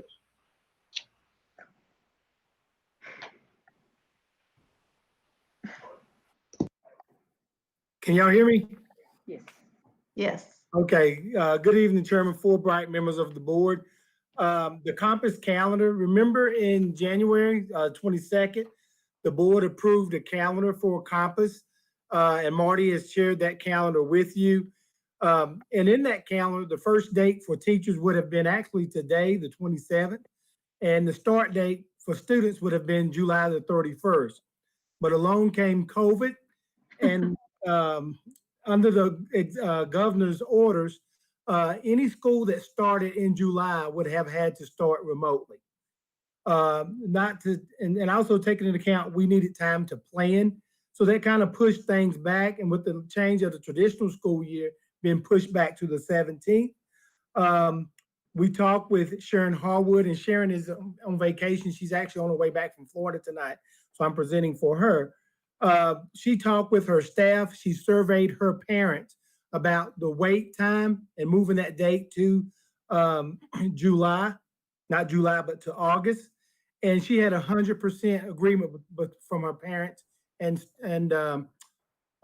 staff to do that. So we're looking at, Marty, if you can put up the proposed calendar, which students will start on August the 10th. And if you look at the end date, it will be the last work day is the 28th. And we had to go with that date because we have to have 42 consecutive days for staff between school years. So that gave us the 42-day consecutive break for employees. We actually have in this calendar 172 student days. We have 22 work days, 11 holiday, and 10 annual leave days, which give us 215 contractual work days for staff. So there's the calendar. And you will note that there's some changes in the breaks from March to April. That's the biggest difference from the other calendar. But to get that 42 consecutive day break for staffs, Sharon said she really didn't have a lot of wiggle room to do that.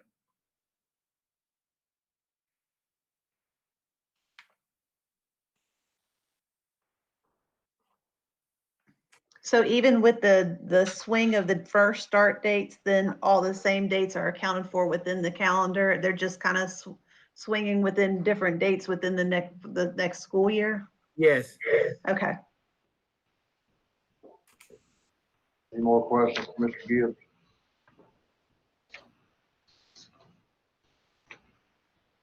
Okay, Mr. Gibbs, go ahead and pull that down so I can get everybody back on the screen. Thank you. Thank you, Marty. Oh, okay, sorry. Okay. No more questions. We need a motion to approve the revision of the 2021 Campus Academy School Calendar. This is Becky. I'll make a motion to approve the revised calendar. Thank you, Becky. Need a second? Leslie, second. Thank you, Leslie. Okay, going across the screen. Ron? Yes. Kathy?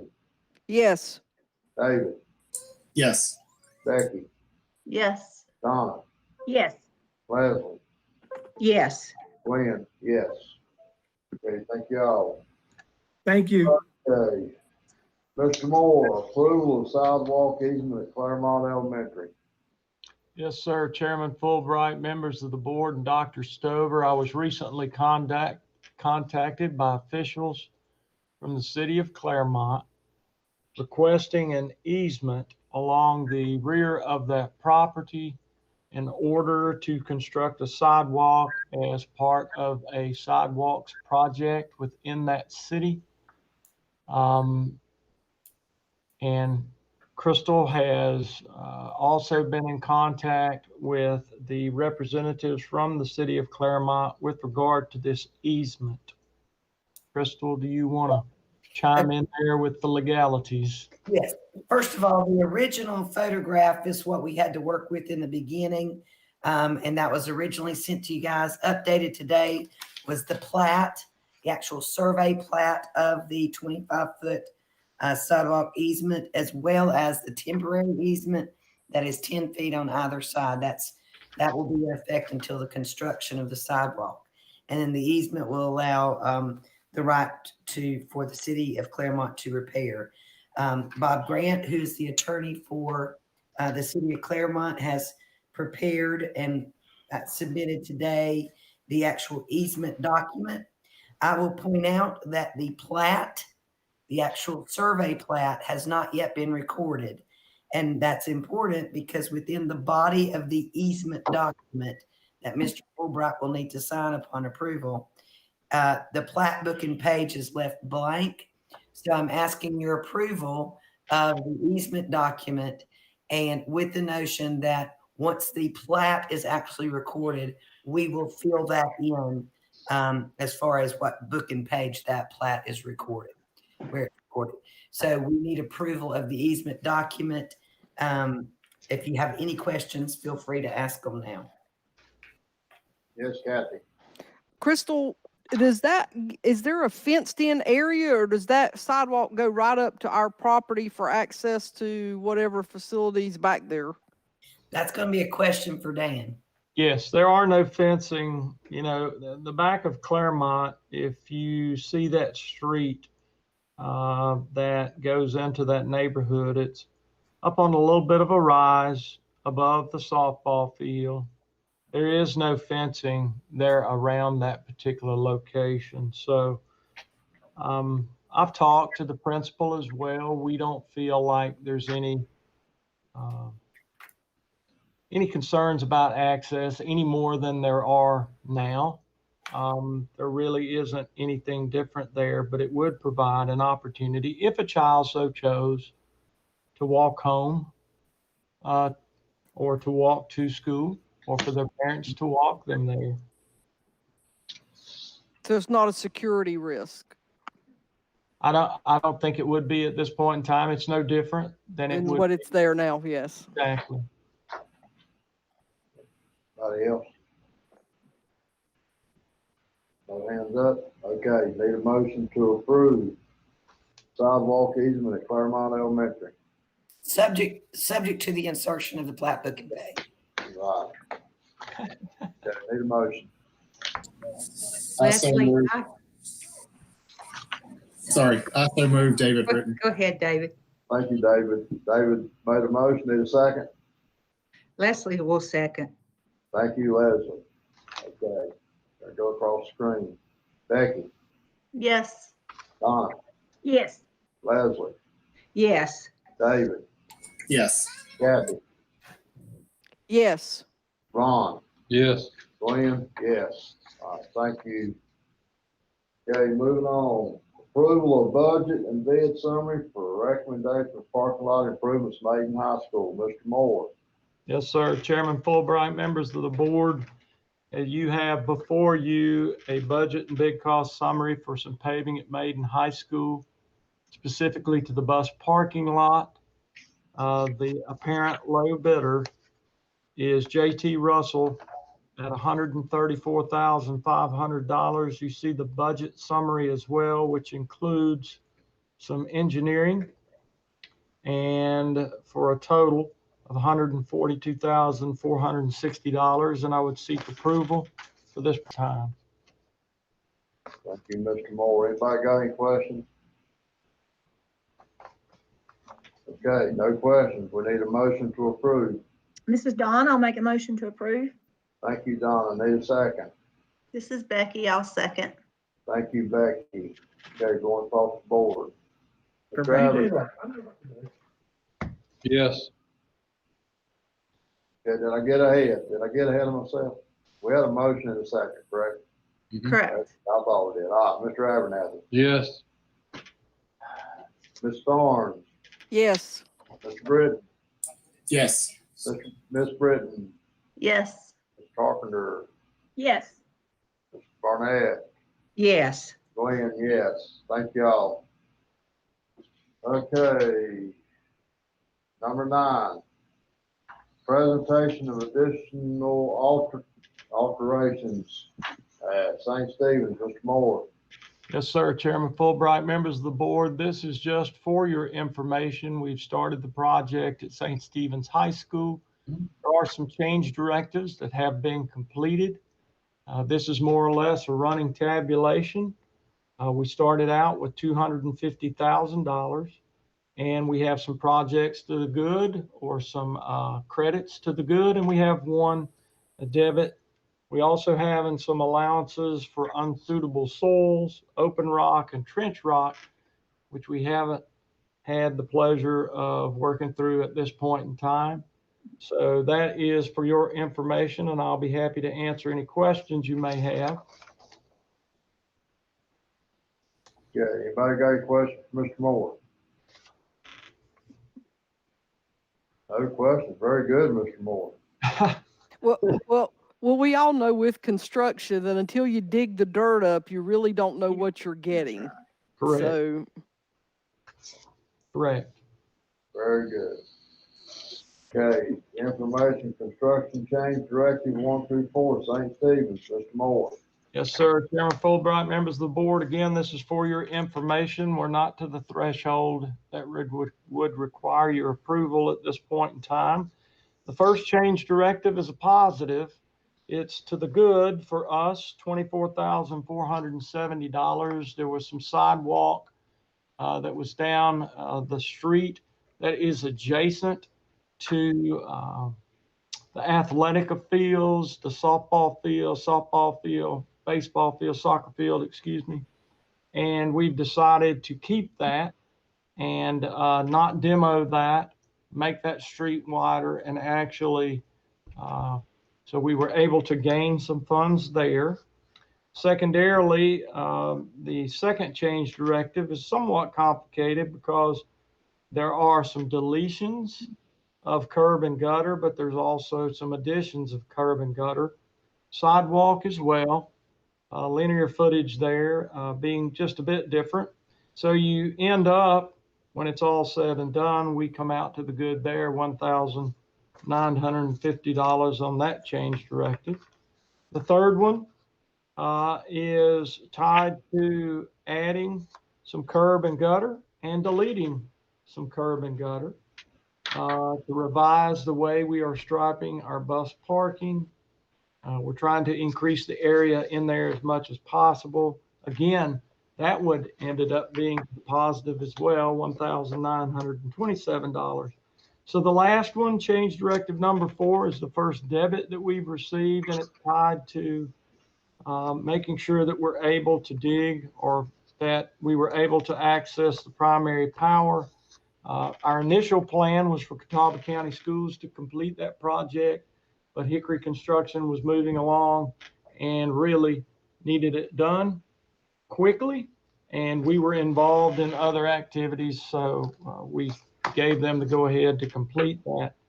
And it did cost us an additional $1,866. So that is a summary of our 4 change directives at this point, and I'll be happy to answer any questions you may have. Okay, any questions? No, good job, Mr. Moore. Thank you, sir. Thank you very much. Okay, number 11, Crystal Davis. Okay, you're muted. Number 11, you're asking approval of a recombination deed for construction financing documents for Ban Oak and St. Stephen's. As you know, the county is financing those construction projects, renovation projects. And they have requested, and that'll be coming to you at the next board meeting in terms of the construction financing documents. What that means is once we have the county finance the renovation costs of those projects, then we, as a matter of course, deed the property to the county for so long as that deed of trust, mortgage, so to speak, exists on the property while they pay it down. And they said they didn't want all of the property. So they asked for specific areas of St. Stephen's High School to be cut out. Basically, it's the building is what they want to finance, and I think a couple other things. They don't need all of it as collateral. So this is just a recombination deed. We are actually doing it for ourselves. So we're asking that that be approved. Any questions? Any questions? No questions. I see some head Oh, shake. yeah, got one. No, Yeah. I'm ready. I'm ready to make the motion to approve. For some reason or other, I'm having a hard time seeing you back in there in that picture. You need to get closer. There you go. Now I How's can, that? all right, Kathy, all right, we ready to make a motion? Need a Motion. I will make the motion to approve the recombination deed. Thank you, Kathy. Need a second. I'll second Becky. Thank you, Becky. Okay, going across the board. Donna, Yes. Leslie, Yes. Kathy, Yes. David, Yes. Becky, Yes. Ron, Yes. Glenn, yes. Thank you very much. Okay, we're moving number 12 over. We're going to new business number 13, safety procedures. Crystal? Okay, so that's the ratification of the COVID-19 expenditures. Dr. Stover, as you can see in your handout, because we needed to move quickly, approved the purchase of the, I guess, the guards that hang from the ceiling. And the cost of that was approximately $80,000, which is over the amount granted in the contract. We're asking for not permission. We're asking for ratification because we've already done it, because time was of the essence. So that amount of that was, I think it was about $80,000. 80,263. Yeah, exactly. So we're asking that the board ratify his previous purchase of that product. I do have a question. Yeah. Since we've already purchased it, will we get it more timely because we've already got some days behind us from the purchase date? Yeah. Yeah, that's the point of him already doing it. So yeah. That was my question. Yeah. We already did it. We're asking for forgiveness, basically. Well, the thing about it is now, you know, when the money comes in, we've got to spend it, and you got to order stuff. You can't wait. If you do, you won't get it. So it's very important right now, you know, to jump on it when you can. Well, and I just want to say I apologize and thank you, because that's safety for our employees. And I just, and that's why I've asked for the second thing coming up. So I do apologize. Again, I don't usually operate that way, but it was something that we definitely needed to get quickly. Is that installed? Is that installed? Mr. Abernathy's got a question. I noted the size. There's 600 of them. Right. Are they installing that? Or are we installing that? We will install that, Mr. Abernathy. The reason we purchased that in kit form, and it has the chains and the clips for the suspended ceiling, and in the size we wanted. It's very difficult to get items, and the supply chain has been substantially disrupted. So we're going to get these in kit form, and maintenance staff will install those items at the high school and middle school level primarily. But may I have a question? Go ahead, Kathy. Mr. Moore, what areas will those shields be installed? Cafeteria, office? I mean, it'll actually be more so in the classroom. We're going to seek instructor input. So the basic premise is that if a teacher is separated from the students by 6 foot or more, then there is the opportunity for that person, as they're presenting public speech or presenting to the class, to not have to wear a cloth mask. And we've been all around the apple cart with regard to learning about social distancing and masks. So the idea is that our teachers, who sometimes use this lecture format more than others, would have the opportunity to be able to do that behind that protective barrier. The elementary classes, we have purchased a similar device, but it sits on tables and it has wings. And we're getting that fabricated actually in Charlotte. Again, we looked at actually creating those items ourselves, but cost and timeliness and labor hours, it was much easier to purchase. Mr. Moore, are we anticipating this stuff to be permanent? The reason I ask that is that I know there's the emphasis now, particularly on the COVID-19, which it should be. But as we're learning that there's also spread, et cetera, of the flu that always through the years we've just kind of dealt the blow of. Yes, sir. So is there any anticipation that going forward, regardless of the COVID-19, that we're going to have a lot of precautions in place? I think that's a good point, and I think that's something we'll learn as time marches on.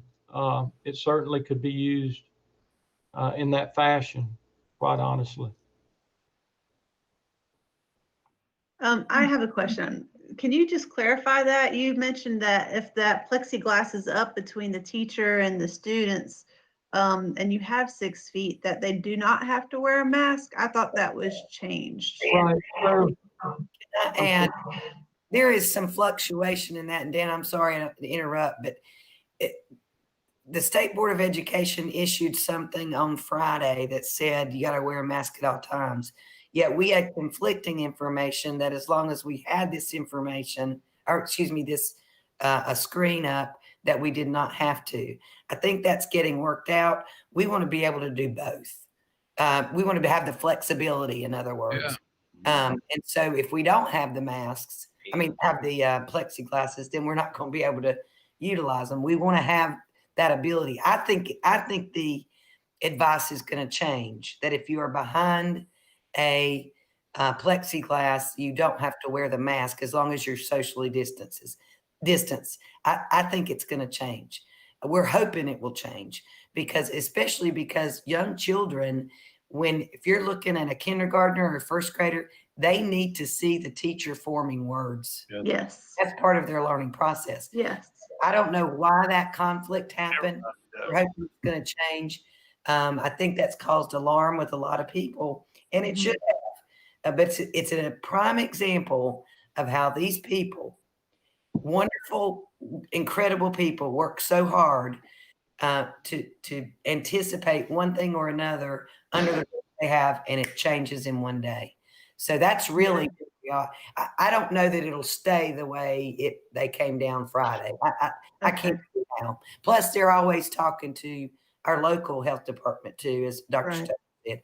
Dan, I didn't mean to, but I want an opportunity to literally say, we're hoping that'll change. Not because we don't want the teachers to be safe, but we think that that's a reasonable exception if you are socially distanced and you are behind plexiglass. Right.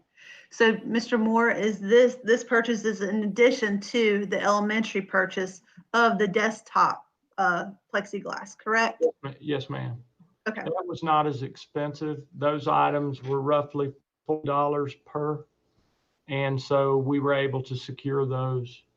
And we tried to put some together, and we made some pretty good attempts, some pretty good prototypes. But quite honestly, the labor hours, it just didn't work itself out. It was easier to purchase. And believe you me, there are a lot of products out there. We get inundated daily in our inbox with different types and products. Okay, thank you. You're welcome. Any more questions? Okay, no more questions. We need a motion to approve. This is Dawn, and I'll make a motion to approve. Thank you, Donna. We need a second. This is Becky. I'll make a second. Thank you, Becky. Okay, it's across the screen. Leslie, Yes. Donna, Yes. Becky, Yes. David, Yes. Kathy, Yes. Ron, Yes. Glenn, yes. Okay, thank you. Now we'll move on to 14. Crystal? Yeah, so that's the resolution. This resolution was basically the same as one of the ones we brought in March at the emergency meeting, and that is to allow Dr. Stover the authority to purchase, make COVID-19 related purchases, as long as it's for the purpose of complying with the governor's order, federal orders, Department of Health and Human Resource recommendations and guidelines. I tried to go back and make it a little bit clearer that it is for any amendments that come hereafter as well. It's not just for that initial March 2020 order, but any amendments that were made or extensions made after that, as well as any others. The reason I think we've now seen that not only do we have to spend the money quickly, but also the things are changing and we got to order it strike while the iron's hot. And so Dr. Stover, I think, understands that and is requesting that he be allowed discretion under this resolution. Again, it's pretty much the same thing that was presented in March. Okay, any questions? Okay, no questions. We need a motion to approve. Motion to approve, Ron. Thank you, Ron. Need a second. This is Kathy. I second. Thank you, Kathy. All right, going across the screen, Becky, Yes. Donna, Yes. Leslie, Yes. Kathy, Yes. David, Yes. Ron, Yes. Glenn, yes. Okay, it is now time to get a motion to go into closed session. Okay, great. I make the motion to go into closed session. Becky? Thank you, Becky. Need a second? I'll second I'll that. second. Got a second from David. Sorry, Leslie. No problem. Hey, going across the screen, Ron, Yes. David, Yes. Kathy, Yes. Leslie, Yes. Donna, Yes. Becky, Yes. Glenn, yes. Is 5 minutes good enough for everybody? Yes, Perfect. please. On 5 minutes.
Unless you've got some type of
One.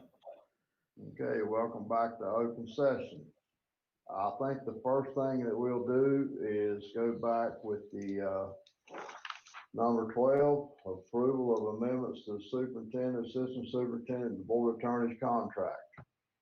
We have gone through that. All the questions have been answered. We need a motion to approve. Motion to approve, Ron. Ron says motion to approve. We need a second. Second, Kathy. Kathy says second. Okay, we're gonna go across the screen. David, Oh, yes. Ron, Yes. Leslie, Yes. Donna, Yes. Becky, Yes. Kathy, Yes. Glenn, yes. We got everybody, right? Fantastic.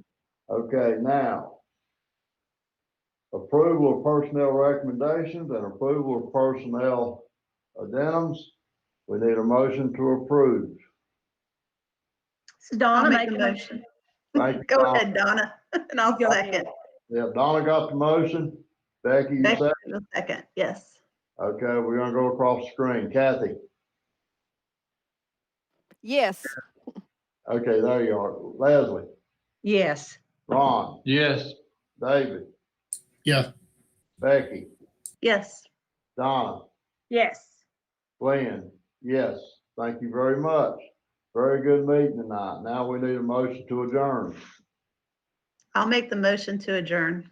Thank you, Becky. Need a second? Donna, yes. Thank you, Donna. Okay, across the screen. Donna, Yes. Becky, Yes. David, Yes. Ron, No.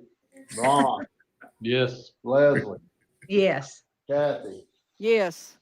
Glenn, yes. Thank you all very Good much. night. And Good good night. Good night. night. Thank you, everyone. Thank you. Night.